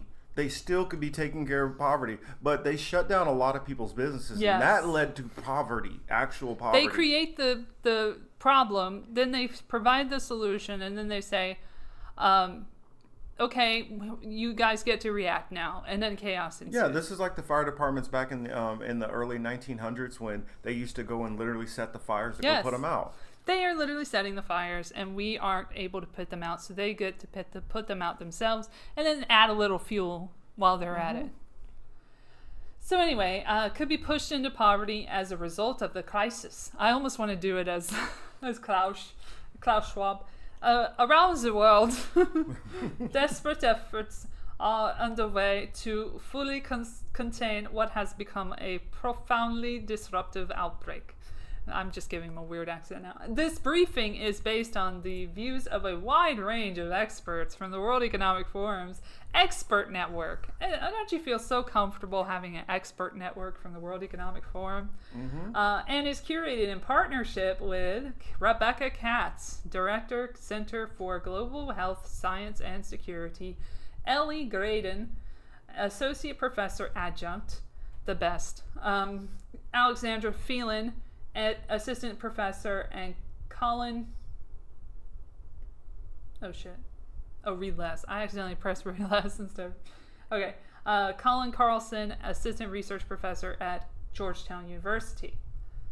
And then that's basically what it is that they're just making this whole fake problem of vaccine equity Which also the WHO has done as well, because they're all in cahoots. Which they don't cover the stories about, like, for instance, Nigeria and some of these other countries who are like... Nigeria! We're getting there. Who are like, we don't want your fucking vaccination. Keep this shit out of our countries. I mean, there's a lot of African nations who are like, we don't want the shit. Don't bring it here. And then some of them, they're like, hey, we'll come up with our own, we'll make our own vaccinations if we need vaccinations. We do not want we don't want what you have. It's the same thing with Cuba. They're like, hey, we got our own shit that's working over. We don't need what you guys got. But they're like, no, you guys really need what we got. Funny we mentioned Nigeria. So you guys might have heard that there's a new strain, a new variant in South Africa. It's being advertised on Twitter right now. Mm-hmm. And AFP news agency said scientists in South Africa say they have detected a new COVID-19 variant with multiple mutations in an announcement that came after a recent rise in infection numbers. Funny that happened after we had heard these articles, such as this one, where scientists are baffled COVID-19 fails to kill millions in Africa. This is from PM News, Nigeria.com. And if you look into it, it says, although it is unclear what COVID-19's ultimate toll will be, that catastrophic scenario has yet to materialize in many African countries where they expect millions to die from the disease. Scientists emphasize that obtaining accurate COVID-19 data, particularly in African countries with patchy surveillance, is extremely difficult, and warned that declining coronavirus trends could easily be reversed. But there's something mysterious going on in Africa that is puzzling scientists, said Wafa El Sadr, chair of global health at Columbia University. Africa doesn't have the vaccines and the resources to fight COVID-19 that they have in Europe and the US, but somehow they seem to be doing better, she said. Fewer than 6% of people in Africa are vaccinated. But for months, the WHO described Africa as one of the least affected regions in the world in its weekly pandemic reports. And I had talked about that before on like the Guyana numbers and the South Africa numbers. With the COVID, live updates that we see from worldometer.info. So I have pointed out that there were not as many daily deaths in these countries as there are in other countries in the U.S., specifically in North America and in Great Britain, with UK, Ireland, and England. I've heard some people try to say, oh, well, it's because they've had all this other stuff that's been going on there, all this other yellow fever, malaria and stuff, that their immune system is stronger. Yeah. Doesn't that harken back to natural immunity? Yeah. I'm like, you guys, cut yourselves every 5 minutes. Every 5 minutes, you say something that completely negates what you just said. And then it says several studies are probing whether there might be other explanations, including genetic reasons or past infection with parasitic diseases. On Friday, researchers working in Uganda said they found COVID-19 patients with high rates of exposure to malaria were less likely to suffer severe disease or death than people with little history of the disease. See? See, I love how you say something and I can back it up with information. We went into this project thinking we would see a higher rate of negative outcomes in people with a history, hoping you mean, of malaria infections, because that's what was seen in patients co-infected with malaria and Ebola, said Jane Achan, a senior research advisor at the Malaria Consortium and a co-author of the study. We were actually quite surprised to see the opposite, that malaria may have a protective effect. Doesn't that kind of bring us back to natural immunity? Or that this ivermectin, which is for parasites. And the thing about it is, ivermectin is mostly used in Africa and South America. So. Nightmare. Exactly. Then it says, the research was presented Friday at a meeting of the American Society of Tropical Medicine and Hygiene. Where we get to South Africa is... Got to go all the way back, all the way down. In past months, the coronavirus has plummeted South Africa and is estimated to have killed more than 89,000 people there, by far the most deaths on the continent. But for now, African authorities, while acknowledging that there could be gaps, are not reporting huge numbers of unexpected fatalities that might be COVID related. WHO data shows that deaths in Africa make up just 3% of the global total. In comparison, deaths in the Americas and Europe account for 46% and 29%. We're also fatter, but anyway, we're going to go further there. And also, we're also more vaccinated, because I've kind of noticed something over and over. The more vaccinated the country is, the higher the case counts and death counts. And it's like, if the vaccinations are supposed to be helping, then why is it not actually helping? So here we go. Okay. That doesn't mean, however, that vaccines aren't needed in Africa. Gotta keep selling them. Of course. We need to be vaccinating all out to prepare.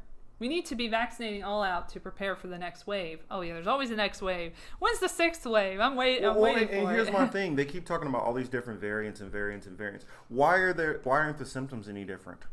All the symptoms are exactly same from the original COVID, but they keep saying, oh no, this is a variant. No, what it is your vaccines are not working, or your vaccines are either they're not working or they're spreading this shit, and you're blaming it on, no, it's a variant. It really stopped the original one, but the Delta's just stronger, and the Gamma and the Ecto and the whatever you want to fucking name, the Zulu. Which normally happens throughout history. The mutations cause the virus to be less deadly going forward, usually. Well, unless it's made in a lab like this one probably was. Well, and then we're not even factoring in who are the people who are dying from this. Exactly. A lot of them are very old, 80 and above in many different countries like Australia. Let's strip out the elderly population and then see how many people are actually dying from this. Exactly. So anyway, it says, said Salim Abdul Karim, an epidemiologist at South Africa's University of KwaZulu-Natal, who previously advised the South African government on COVID-19. Looking at what's happening in Europe, the likelihood of more cases spilling over here is very high. The impact of the coronavirus has also been relatively muted beyond Africa in poor countries like Afghanistan. Yes. Isn't that funny that we had a bunch of people coming from Afghanistan here and we haven't seen any cases? Nope. That we have thought, like, there's not been any, people saying that there's cases anyway. And they didn't check. They didn't fucking check anyone. Where experts predicted outbreaks amid ongoing conflict would prove disastrous. And then they go to this guy in Kabul. Hashmat Arifi, a 23-year-old student in Kabul, said he hadn't seen anyone wearing a mask in months, including at a recent wedding he attended alongside hundreds of guests. In his university classes, more than 20 students routinely sit unmasked in close quarters. I haven't seen any cases of corona lately, he said. So far, Afghanistan has recorded about 7,200 deaths among its 39 million people, although little testing was done amid the conflict and the actual numbers of cases and deaths are unknown. In Zimbabwe, doctors were grateful for the respite from COVID-19 but feared it was only temporary. People should remain very vigilant, warned Dr. Johannes Marisa, president of the Medical and Dental Private Practitioners of Zimbabwe Association. He fears that another coronavirus wave would hit Zimbabwe next month. Complacency is what is going to destroy us because we may be caught unaware. Excerpted from AP. Okay. I also noticed that... Let me just say what the date was for this so anybody knows. This was published on November 20th. Okay, so we're getting there. We're getting up to the 20s. Well, and I noticed something interesting. Of all the places in Africa, which is having the highest rates of even cases, it happens to be places that have a higher European descent in those areas. And I'm not saying it's the European connection. I'm saying that South Africa has a lot more ties and business dealings with European nations and are more apt to do vaccinations and all this stuff and follow the same stuff which the European countries are following. And so everybody who's following the European model of vax, Pfizer, Moderna, and so on and so forth, they're having high numbers, but the places who go the opposite of vaccinations are not having these same issues. I don't know. Funny you mentioned that because back in the day, I brought this back to my timeline on Twitter, where somebody had, it was Wits University in South Africa, had a press release about the vaccines. This was circa 6/23. So this was on the 23rd of June, June 23rd last year. And it said in the tweet, Vita COVID-19, first COVID-19 vaccine trial in South Africa and Africa begins. Wits University is hosting a virtual press conference for the OX1 COVID-19 vaccine Vita trial. Wits is collaborating with University of Oxford, UK, and the Oxford Jenner Institute on the trial. So, being the little researcher I was at the time, I looked that up and I said, alert! Gates Foundation is doing what they always do, making citizens of Africa their guinea pigs. And as usual. Then I shared this little article from Oxford University, or University of Oxford, and it says Oxford University's COVID-19 vaccine next steps towards broad and equitable global access. The University of Oxford, in partnership with AstraZeneca, has taken the next steps in its commitment to broad and equitable global access to Oxford's COVID-19 vaccine following landmark agreements with the, wait for it, Coalition for Epidemic Preparedness Innovations, CEPI, Gavi, the Vaccine Alliance, and the Serum Institute of India. Two of those organizations is a Gates Foundation organization. Oh yeah, as soon as I hear it all goes back to Gates. India and vaccines, Gates' name is always in the middle of it. It's all about the Gateses. It's the Gateses are they own vaccines. You should know this by now, people. They are in control of the vaccine industry mainly, and COVAX. So if you hear COVAX in a little speech by Psaki or Biden or whomever, know who's behind that. It's CEPI and Gavi, the same people who are owned by Bill Gates. And then let's take it a step further. Bill Gates' father, what was he known for? His ties with Planned Parenthood and Margaret Sanger, and what was it? What's that word? When they go after certain populations? Eugenics. Oh, shit. That's not really what it is. But yeah, genocide is that, but which we were experiencing. But eugenics is population control. Population control. And so odd that Bill Gates would be but it kind makes of sense. In a sense literally following his father's footsteps, but it makes just sense. On a larger level. Because a lot of scientists work together with you-know-who, Jeffrey Epstein, on that initiative, on eugenics. And remember when Epstein was getting all the, how should I say this? He was trying to build, a bunch of children. He was going to get a whole bunch of children from all these different chicks. It's so fucking weird. And, be the father of all these children. Anyway, he's fucking weird. And that leads us to Jeffrey Epstein because he's a buddy of Bill Gates. Mm-hmm. Except he's dead now, so, we don't have to worry about anything coming out about me and him. What? No, okay, it's fine. Don't worry. Let's just worry about the next pandemic. And then I say, throw this one out there. This one's a little off topic. Well, no, it's on topic, sort of. But I was watching this body language guy. And yes, I watched that too. He's not even somebody who's looking at him with a critical eye, and he's sitting up there wait a minute. His behavior and the way he's answering these questions show uncomfortable, shows he's hiding stuff. And this is a straight up what you guys are considering, well, not you guys, but you all love me, right? But those people out there would consider this body language guy pretty much kind of a straight arrow. Communication professor reacts to Bill Gates' interview on PBS. I guess I'll link that below as well. Yes. Because they definitely need to see it. It's a really fun one because it's I've watched 2 or 3 different ones, and for those who I guess a little disclaimer, I used to try to study micro expressions myself as a hobby, and so when you have people like Bill Gates, when there's so much information out there, so much video, it's a lot easier to get a baseline on them. And a baseline is just trying to determine when they're telling the truth, lying, when they're happy about something, excited, when they're stressed.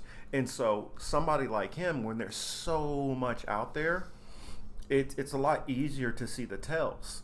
And these body language experts, they have been all on it, and it's like getting mummed. Like nobody talks about this. Yep. And I just wanted to make you guys aware. There's some information coming out from New York Times about the final days of Epstein, and I have archived that article as well for you guys to enjoy without the paywall. So you're welcome for that. And it's from November 24th, 2021. So we're getting up there, getting to today. And that's when the last screenshot was. Okay, so this was his final days, right? This is them trying to say the suicide narrative is true. And he was deceptive until the end. You know, he lied about this phone call that he had with his mother who was dead and, you know, said he had a phone call with her, but it was actually his girlfriend who was 30. Like, what else did he lie about? Like, he said this too. So they're trying to conflate, they're trying to say that because he lied about this, that he's not trustworthy on things that he said in his psychological evaluation, where he was saying whether he was suicidal or not. And we get down to it, and of course he says, I have no interest in killing myself. And then he says, these are from the Bureau of Prisons documents that were released via FOIA. We love FOIA, but not to New York Times. Disclaimer, I'm a former corrections officer. None of this passes the sniff test for me. None of it. He goes on to say he was a coward and he did not like pain. He explained, I would not do that to myself. And then they go on to say, but 2 weeks later, he did just that. He died in his cell, on August 10th in the Metropolitan Correctional Center, having hanged himself with a bedsheet, as you do. As a 6.6 whatever guy would do. I don't know how you do that with breakaway sheets, but okay. With the medical examiner ruled, after a life of manipulation, Mr. Epstein created illusions until the very end, deceiving correctional officers, those poor correctional officers that were deceived, counselors, and specially trained inmates assigned to monitor him around the clock. According to the documents, among more than 2,000 pages of Federal Bureau of Prisons records obtained by the New York Times after filing a Freedom of Information Act lawsuit. The detailed notes and reports compiled by those who interacted with Mr. Epstein. I love how he's still Mr. No matter what, New York Times will always call you Mr. No matter what depraved activity you're up to. You're always a Mr. to the New York Times. Don't worry about it. I doubt I'd be called a Mr. During his 36 days of detention. Damn, he only served 36 days for all of that shit. Isn't that hilarious? Doesn't that just make you your heart just burst with joy? Like, gosh. Oh, it's so lovely. And then they give, like, Q guy, the Q shaman, like 46, what did they give him? Like, what a bunch of months, like over 2 years, 3 years, up to 4 years. It is absolutely ridiculous. This dude served 13 months and 36 days. Months? Yeah, I think it was 46 months, but I would have to check. Well, let's check. We fact check around here. So let's check the Q shaman guy. I don't know his fucking name. It doesn't matter. I don't know.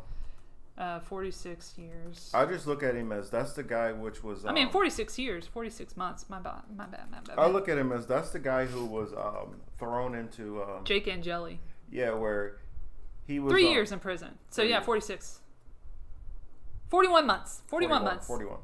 Quote, 41 months from source NBC News. I think they're correct on that. But and I wish somebody should interview him and say, hey, did you get your idea for your outfit from The Simpsons? Or did The Simpsons just predict you? Right. Exactly. And he's an actor. Show Tokyo Shemp, he's an actor. Oh my gosh, what are we gonna do? He's an actor. What are we gonna do, Tokyo Shemp? We gotta save the world from these actors, man. Okay. Sorry.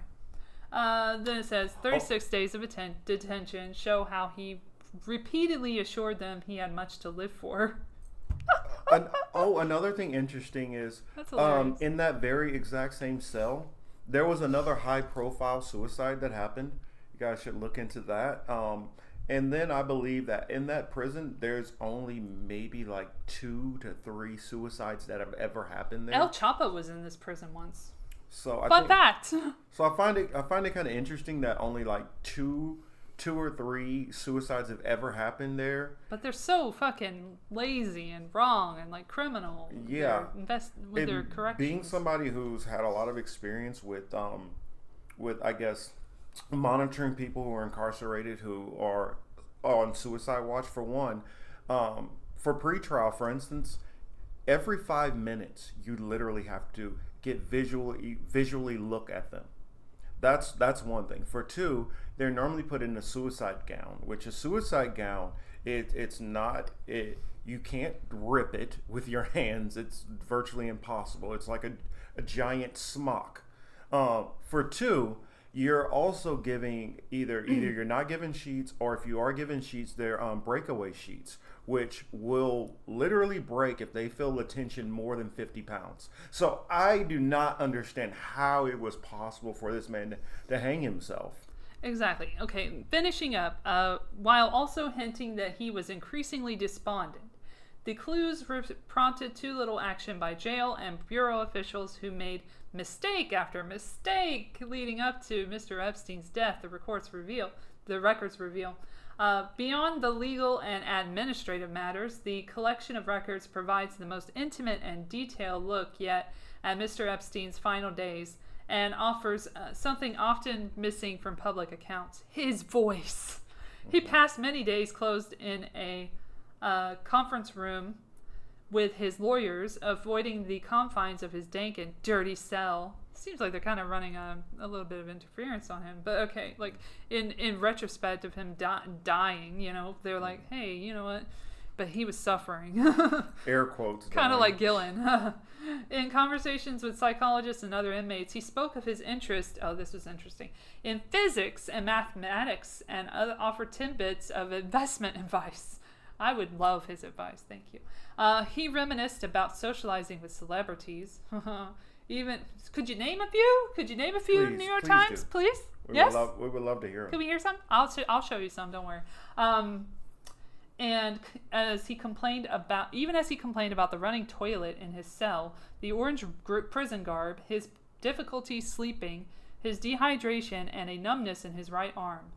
Inmate Epstein was also upset about wearing an orange jumpsuit and being treated like a bad guy when he did not do anything wrong in the prison. Custody and security concerns were addressed with inmate Epstein, including why he has to wear his orange jumpsuit due to his being housed in SHU, or security housing unit, guys. While imprisoned, he met with psychologists to discuss his mindset. He had once rubbed where Mr. Epstein had once rubbed shoulders with politicians, scientists, and Wall Street titans, and Bill Gates, but we don't talk about him. He's not a scientist, remember, or a doctor. Nope. Now he was left to converse about the food in the 12-story detention center. Epstein wants to know who's the best cook on 11 North, one inmate wrote. The newly obtained records offer no support to the explosion of conspiracy theories that Mr. Epstein's death was not a suicide. They also shed no light on questions, because you say so, raised by his brother and one of his lawyers that he might have been assisted in killing himself. But they do paint a picture of incompetence and sloppiness by some within the Bureau of Prisons, which really helps your narrative, which runs the Federal Detention Center. This was interesting. An intake screening form erroneously described Mr. Epstein as a black male. He was white. No. That's the first I've ever heard of that. He's white? I had no idea. And indicated that he had no prior sex offense convictions, even though he was a registered sex offender with 2 2008 convictions in Florida for solicitation of prostitution and procurement of minors to engage in prostitution. A few social phone calls he made were not recorded, logged, or monitored, records show, an apparent violation of jail policy, but that's not a big deal. Mm-hmm. The night he killed himself, allegedly, Mr. Epstein lied to jail officials and said he wanted to phone his mother, literally on the night he killed himself, who was long dead. And he instead called his girlfriend. Gee, I wonder what they would talk about. He's about to kill himself. He's going to be gone. What could they possibly be discussing on the phone? I can't even figure it out. He instead called his girlfriend. Jail personnel left him alone in his cell. Why not? You know, we don't need to know what you're talking about. It's all good. That night, despite an explicit directive that he be assigned a cellmate, they're like, nah, he's good, it's fine. Wow, so many holes in this. So many holes. A 15-page psychological reconstruction of Mr. Epstein's death, compiled by Bureau officials 5 weeks later and never before made public, concluded that his identity appeared to be based on his wealth, power, and association with other high-profile individuals. The lack of significant interpersonal connections, a complete loss of his status in both the community and among associates, and the idea of potentially spending his life in prison, the postmortem continued, were likely factors contributing to Mr. Epstein's suicide. Even though he said he would never do it, and he would be a coward to do so, and he wouldn't... No, he's a coward, so he couldn't do it. Like, I literally... Full disclosure, I've wanted to kill myself, and I've tried. And I could never do it either, because I'm a coward. Not that I'm comparing myself to him, but I'm saying, like, some people just can't fucking do it. And I think he's one of those fucking people. Monsters. But, like, still. Then it says, the Bureau of Prisons, in a statement, declined to comment on his detention, but said the safe, secure, and humane housing of inmates is BOP's highest priority. Bureau said it had created a task force to address the mental health implications of housing inmates alone, and was committed to improving its suicide prevention program, including continuing to train BOP staff on suicide prevention, risk assessment, and emergency responses. And then they talk about the poor, conditions at the jail and all that stuff. This is all right before the trial of Ghislaine Maxwell, who is accused of, raping little girls alongside and procuring little girls for Epstein. Which brings us to... And his clients. As well, yes. Who also include scientists, just so you guys know. Like, there are scientists involved in this scandal. And legislators also. Let's not forget that. Mm-hmm. And then there's Ito. I don't know if that's the right word. There's this guy, Joy Ida. No, fucking, what is his name? Hold on a second. I haven't seen that name in a while. I'll say not that. Joy, MIT. Yeah, that's totally going to get me what I want. Joy Ito. Yeah, Joy Ito. I got it right. Okay. Joy Ito, who had to resign from his position at MIT, who had email communications with Jeffrey Epstein, and Jeffrey Epstein had Bill Gates as a go-between to get money to his foundation. But hey, there's nothing to worry about there. No, Elle, I think you have it wrong. Remember, he was just trying to figure out how to get a Nobel Peace Prize. Yeah, that's what the whole thing was about. Mm-hmm. So anyway, that brings us to this beautiful website called Ghislaine Maxwell, realghislaine.com. I'll say a couple of things real quick. I was like, if they said it was maybe state correctional facilities that made all these mistakes, that might be a little bit more believable. But you're telling me the feds made this many damn mistakes? You're telling me also that he was literally wearing his orange jumpsuit in the shoe? Right. That doesn't... Now, maybe being transferred back and forth to medical and things like that, yes. But not literally in the shoe. And then all those mistakes. But it's people out there are going to believe that, so... I mean, the normies will believe what the normies believe. So because it comes from CNN and New York Times, and of course they're reputable and credible sources, right?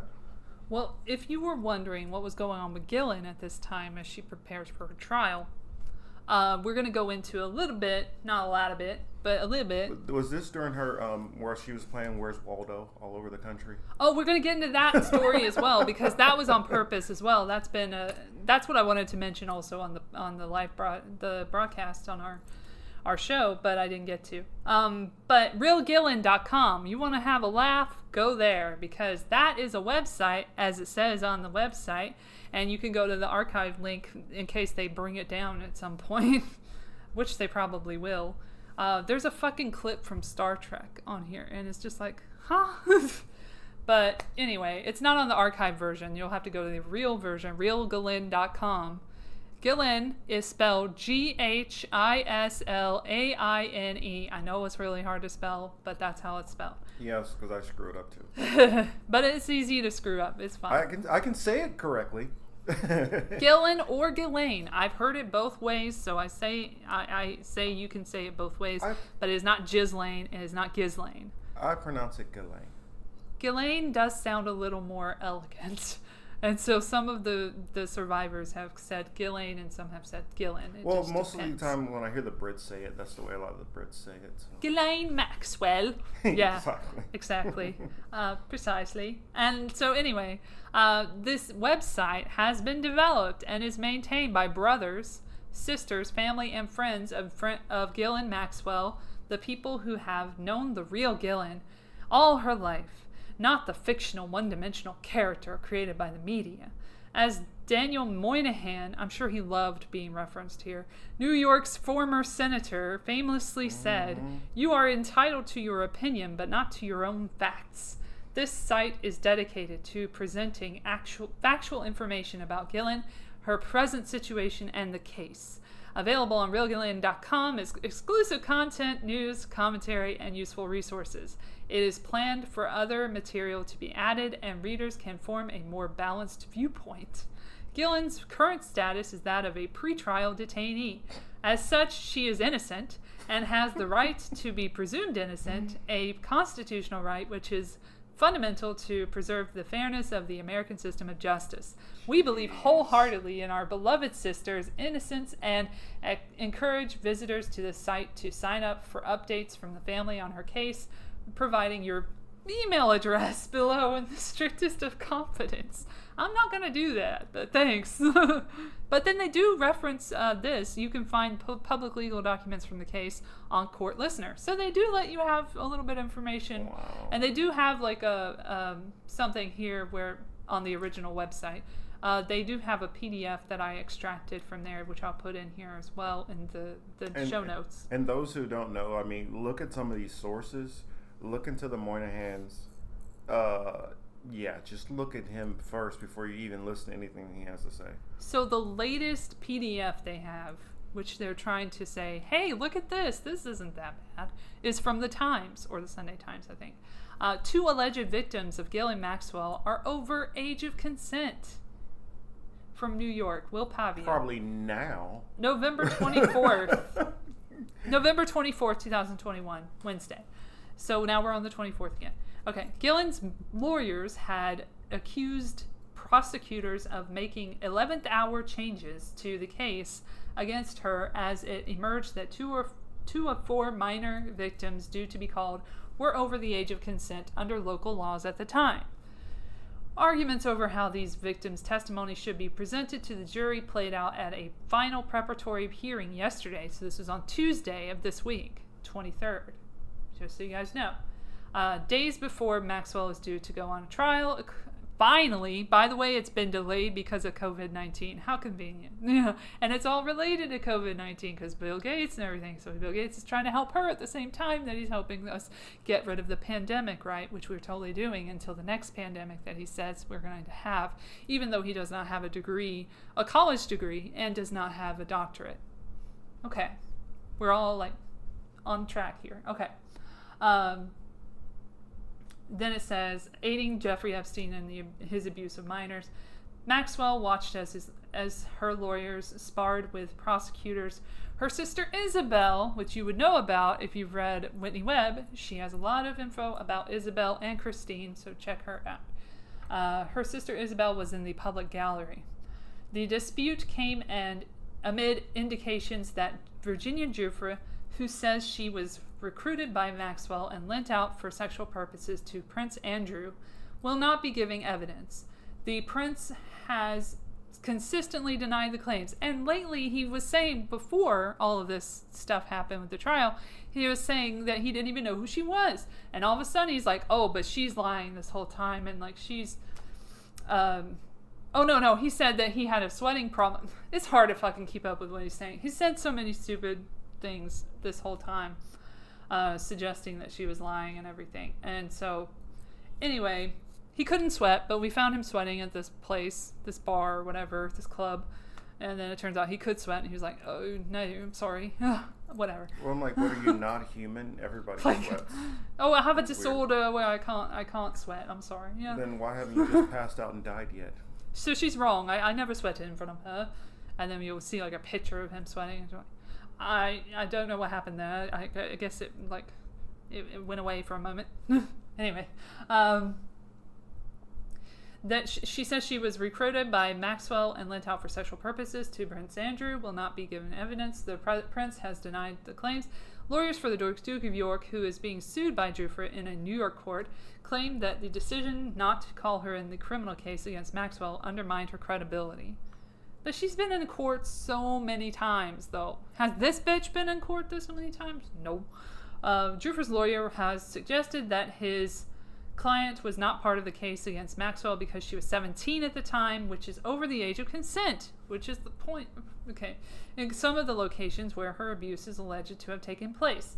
Now similar complications have arisen in relation to two other alleged victims who will testify against Maxwell in the criminal trial. In the indictment, Maxwell was accused of conspiring to entice and transport minor victims to perform illegal sexual acts with Epstein. Maxwell is accused of grooming a 17-year-old in London in the 1990s, encouraging her to perform massages on Epstein, knowing that he would engage in sexual activity with her. However, she was over the UK age of consent, of course. In a partially redacted filing with the court, Maxwell's lawyer said that the accuser's testimony would include accounts of acts of some might find morally reprehensible or even repugnant, but remained perfectly legal.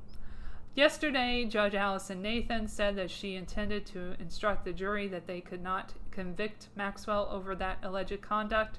Her lawyers complained that she had been charged as if it was illegal. This is really an 11th hour issue, the court was told. Similar questions were raised over the allegations made by Annie Farmer, who has waived her anonymity.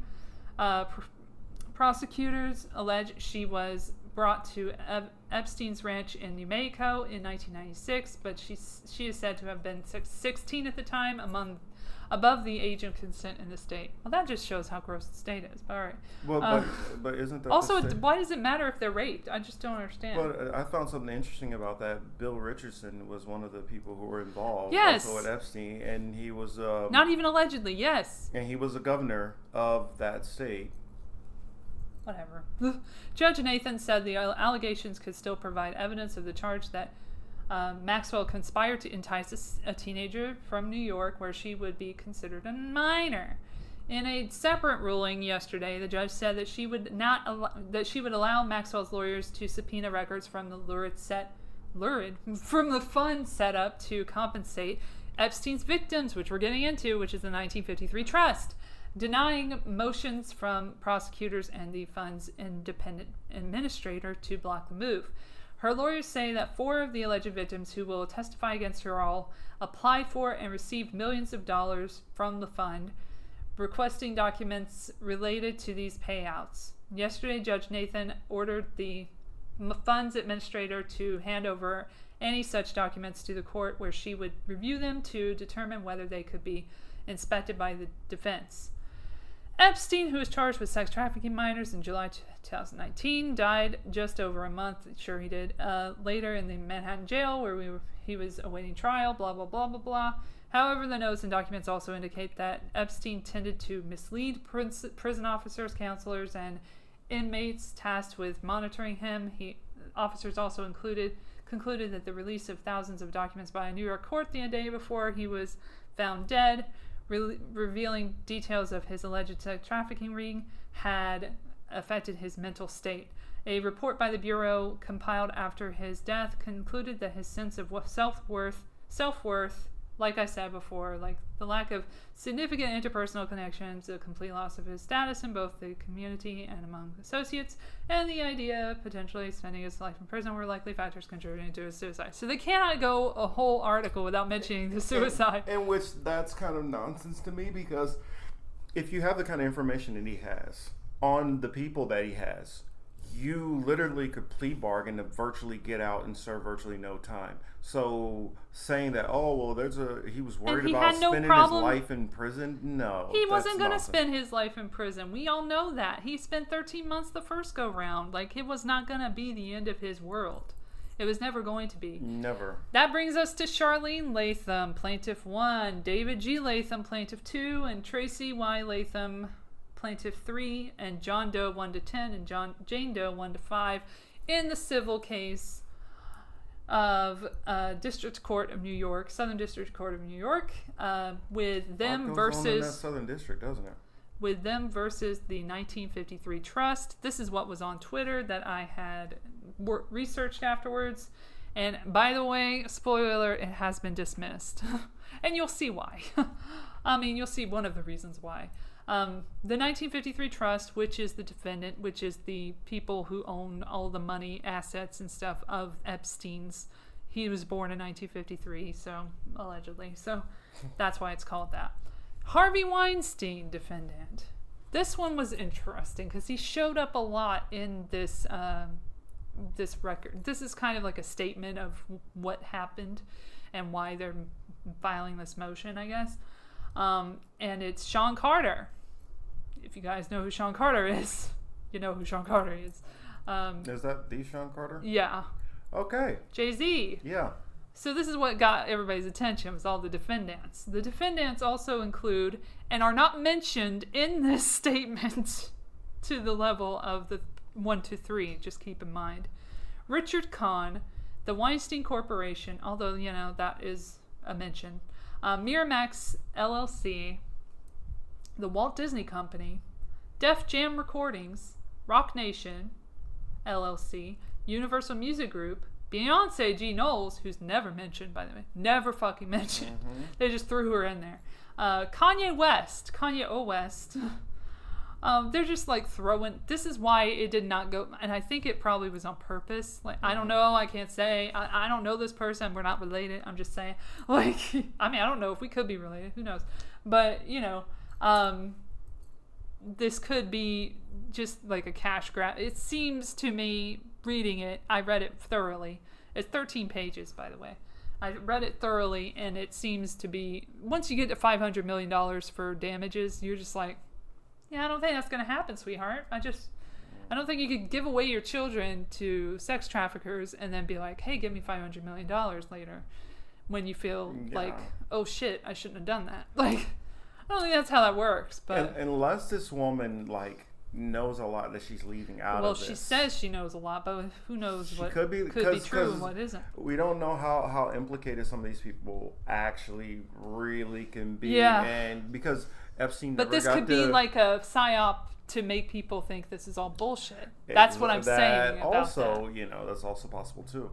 So anyway, it also says Terrence Thornton, Black Cube Limited, Vivendi, which owns Universal, Dwayne Carter, Jean-Luc Brunel, who is actually connected to Epstein, and in his own case, I mean, he had his own case against him, Young Money Entertainment, Good Music, GOOD, Shelley Massenberg-Smith, David Boies, who is the lawyer of Harvey Weinstein, and also a lawyer of one of the victims of Epstein, ironically.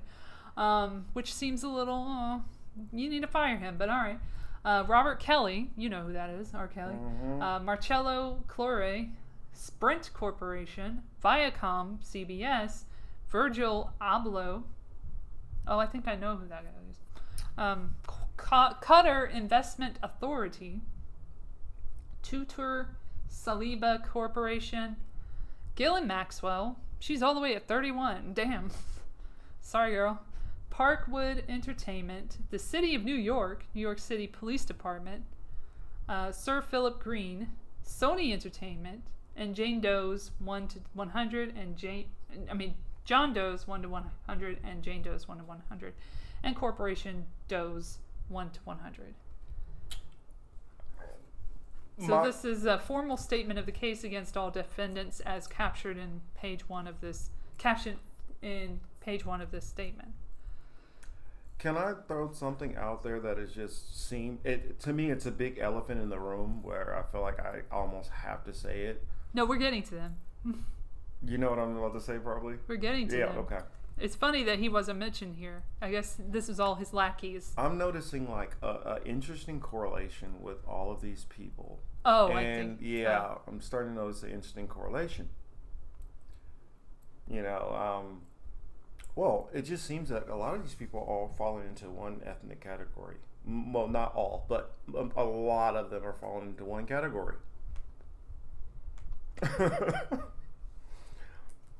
You know, I'll go ahead and say it, and I'll take the heat for anybody who wants to say that I am, you know, whatever they want to call it. But a lot of these people happen to be Jewish. Mm-hmm. That's all I wanted to say. It's just weird to me.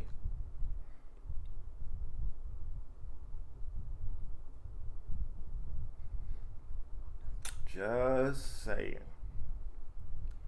Anywho. And then you know about Epstein and Mossad and things like that. I mean, I just wonder how much this is, you know.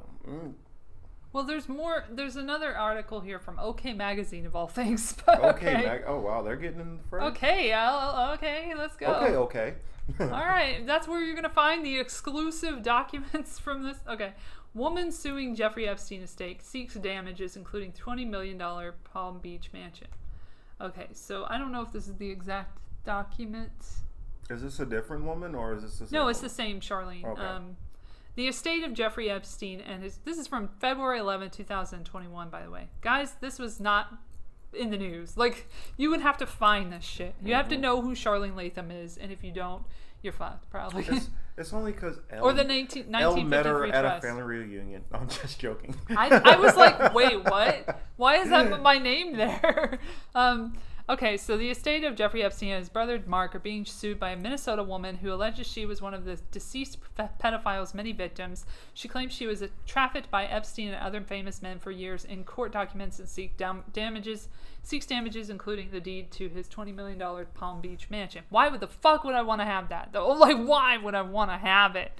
Where all those people were tortured. While you're at it, why don't you ask for the Bill Clinton blue dress painting, too? So gross. Okay, Latham had previously filed this complaint in the Southern District of New York, but a federal judge quickly declared that she had no standing.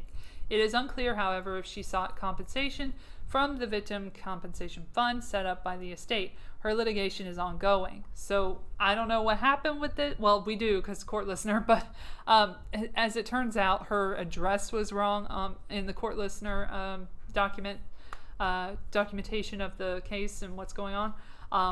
For the appeals, and so I don't know where she's going after that. So that was the most recent thing. In her suit, she makes claims that do not fit into the timeline of Epstein's life. She claims to have visited both Epstein's New York townhouse and Little St. James before, which she noted she called Pedophile Island in the statement, by the way. This is sounding more and more like a psyop. Yes, before he owned either property, while also alleging she flew in the Lolita Express. It is just a lot at once. Long before he had acquired the aircraft. I didn't see it, and I can figure out legal documents, like if something's legit or not, and this did not seem legit to me. It almost sounds like this woman is like a plant. Yes.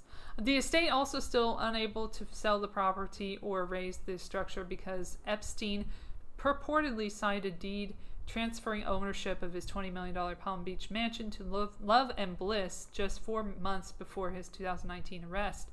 Why would he do that? Like, why would he prepare like that? Like, who prepares this much when they're killing themselves?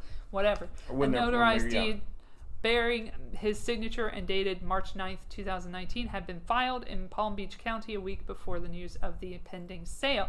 That deed soon became an official record, and as a result, his estate did not have the power to transfer the property or demolish the haunted house where the likes of Epstein and Ghislaine Maxwell abused children. Allegedly. You can't say that without saying allegedly. Okay, magazine, what you doing? Anyway, that's my accent. There's more stuff here. The executor, the judge did rule in favor of his estate and executor, Darren Endyke, who prior to that point had not been the title's owner for 6 weeks. The estate did not waste any time moving forward either. Once they received the good news, OK can report that just days later, Endyke submitted a proposal to raise the building, cabana, and pool, which was approved by the Palm Beach Architectural Commission. And then it has Love and Bliss document here. Then nothing, despite reports claiming that the sale was finally a done deal. That is because just a few weeks after the judge's ruling, Love and Bliss refiled the same exact deed to the whatever the hell that says.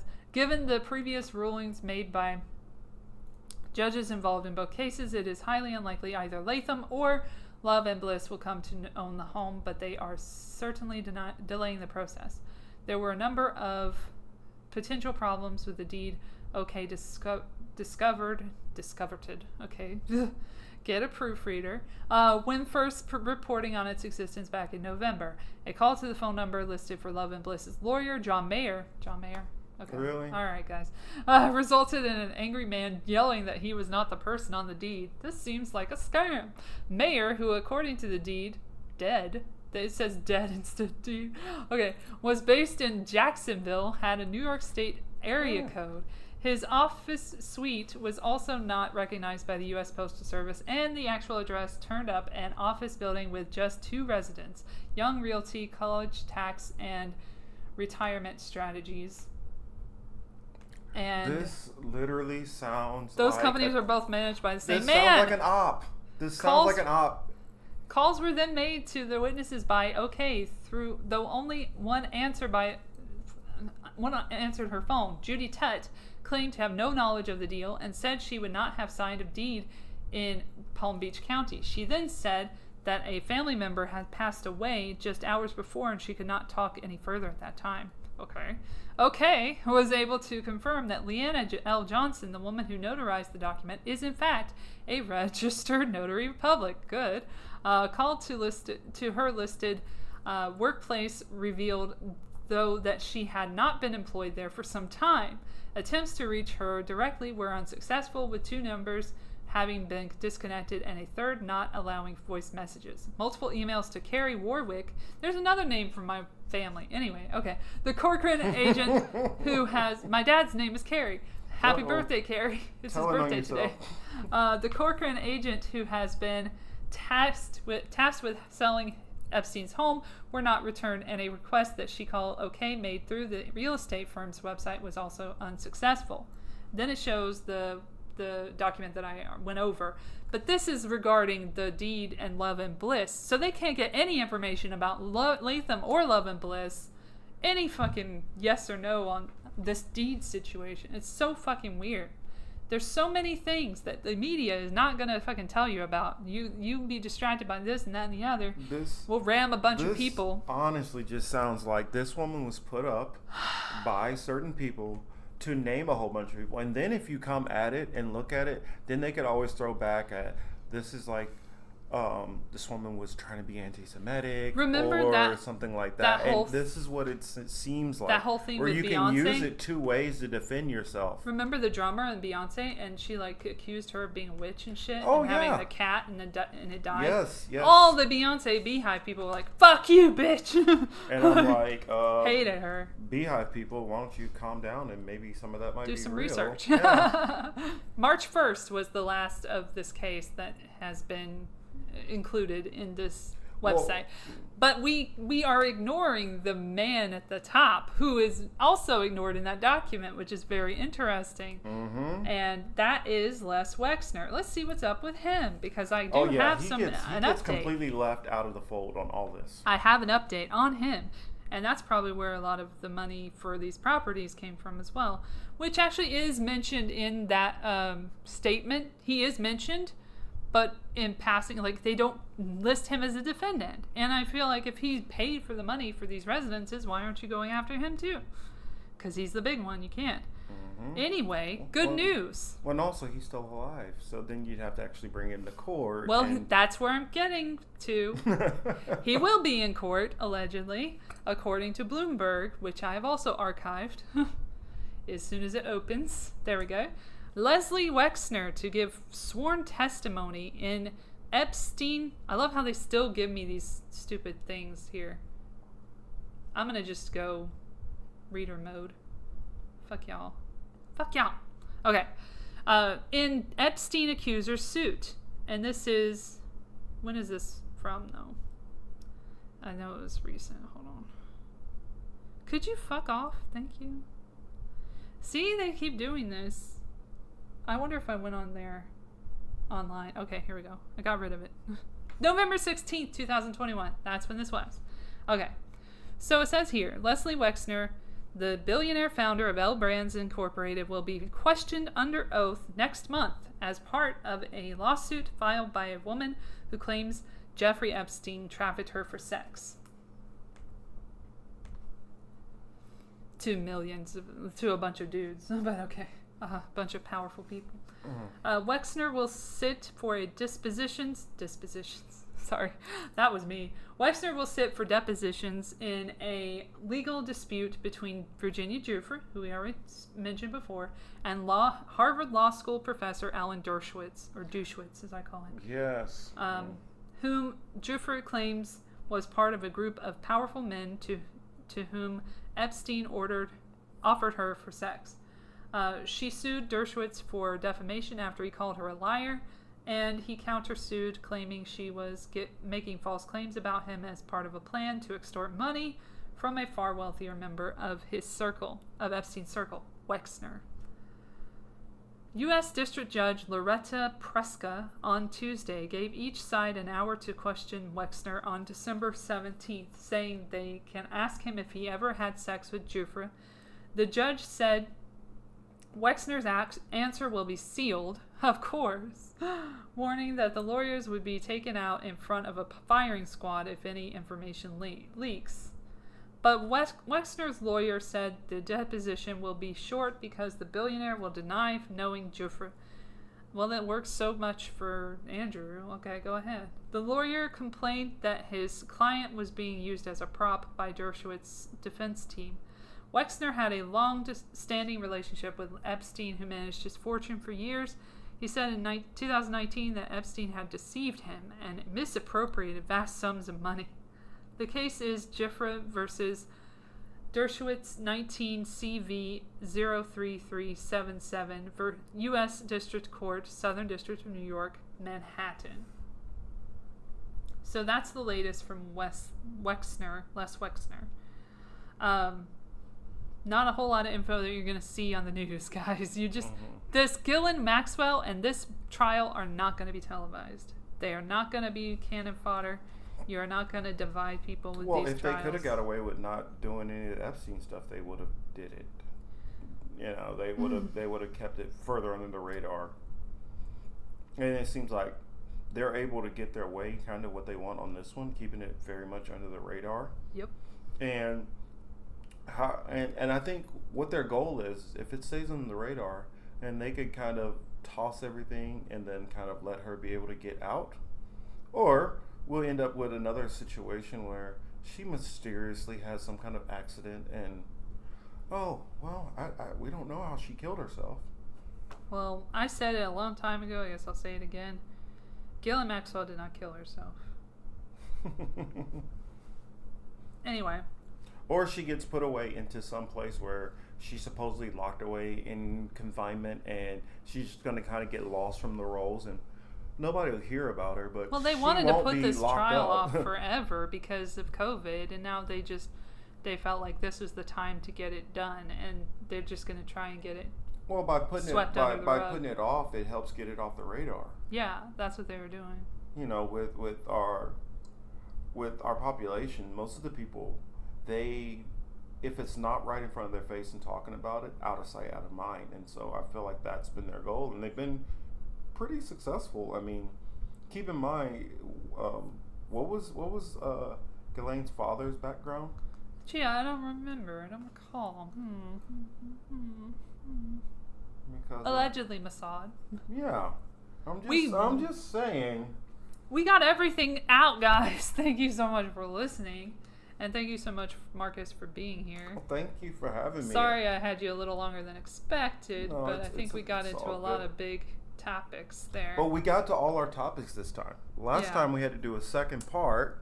Yeah. So, this time we were able to get all our topics in, and then we got to talk about a couple of other interesting angles of things and pet peeves. I hope I blew some of your minds, and that's all I blew. But, I hope that happened. I really do, because that's what I'm here for. I'm here to inform and share information that the other people in the media want you not to share and want you not to know. And also to entertain you. Are you not entertained, my loves? I hope so. I hope so. And stay tuned. I hope we can do a play soon next month for our annual Super Awkward Funcast Presents. If you've been here a long time, then you know what that is. If not, go listen to 12 Angry Men, August Osage County, The Room, one of my favorites. And it's also on YouTube. Still, it's one of my longer videos. It's like an hour and a half because it's the whole screenplay. The original screenplay, not the one that they aired. Oof, even better. And then we also have The Importance of Being Earnest, if we're getting really serious. And then we have, I might not have all of them. No, When Harry Met Sally, that one too. And then we also have the most recent play, which was My Dinner with Andre. And then after that, coincidentally, we have the COVID-19, The Great Reset reading by me, Losing My Voice. Thank you so much for listening to that, by the way. So many more people have listened to it, even for a few minutes, I don't care, than I expected. And it was all worth losing my voice for during those days that I was doing that audiobook and realizing what I got into, and I was like, I'm not even getting paid for this, but you pay me in downloads, and I appreciate it. Thank you so much. Thank you again to the Political Matrix, young Morpheus, who had me on his show and lets me say all kinds of stupid shit, and I don't get paid for it, but it's also paid for in all of the love that I get online from our lovely subscribers and chat members. Like I've said, I wish that I could pay my contributors and my co-hosts, but Oh, I wasn't saying it like that. But I'm not trying to get a raise. My goal in all of this is I feel aligned with Elle's goal, as in just trying to get this information out to people. If there are people out there who are listening to us that might have the ability to reach more people with this information, or might be able to push back in different ways that we don't have the ability to, that's more or less my goal.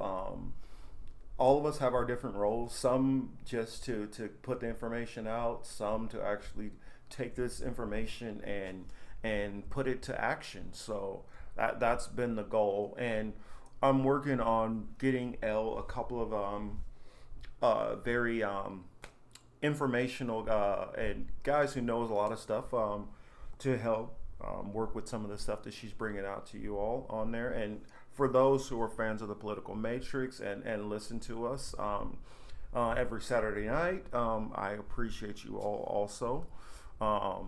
So just I guess continue to support Elle, definitely, and thank you guys for tuning in. Thank you so much. It's been great. Enjoy whatever you celebrate, if you do. If you don't, just enjoy your day off. It's always fun to have a nice day off, or a couple of days in this case for most of us. And don't go out on Black Friday. Fuck the corporations. Buy Nothing Day. Let's do it again tomorrow, which is actually today. So if you're buying shit today, you're being mean. And don't do that. If you're anti-capitalist, go show it by not giving them what they want. Thank you so much. And not stampeding as well. We're all human beings, and let's love each other and not let them divide us in their various ways that they do that. Thank you again for listening to this supercharged, super awkward episode of the Super Awkward Funcast with Elle, your hostess with the nostess. I don't know why I said nostess, but I did. And we're going to pretend that's a word. Yeah, well, yeah, it's a new I have word the now. nosiest, nostess. I have I'm the hostess with the nostess. Nostess, like nose.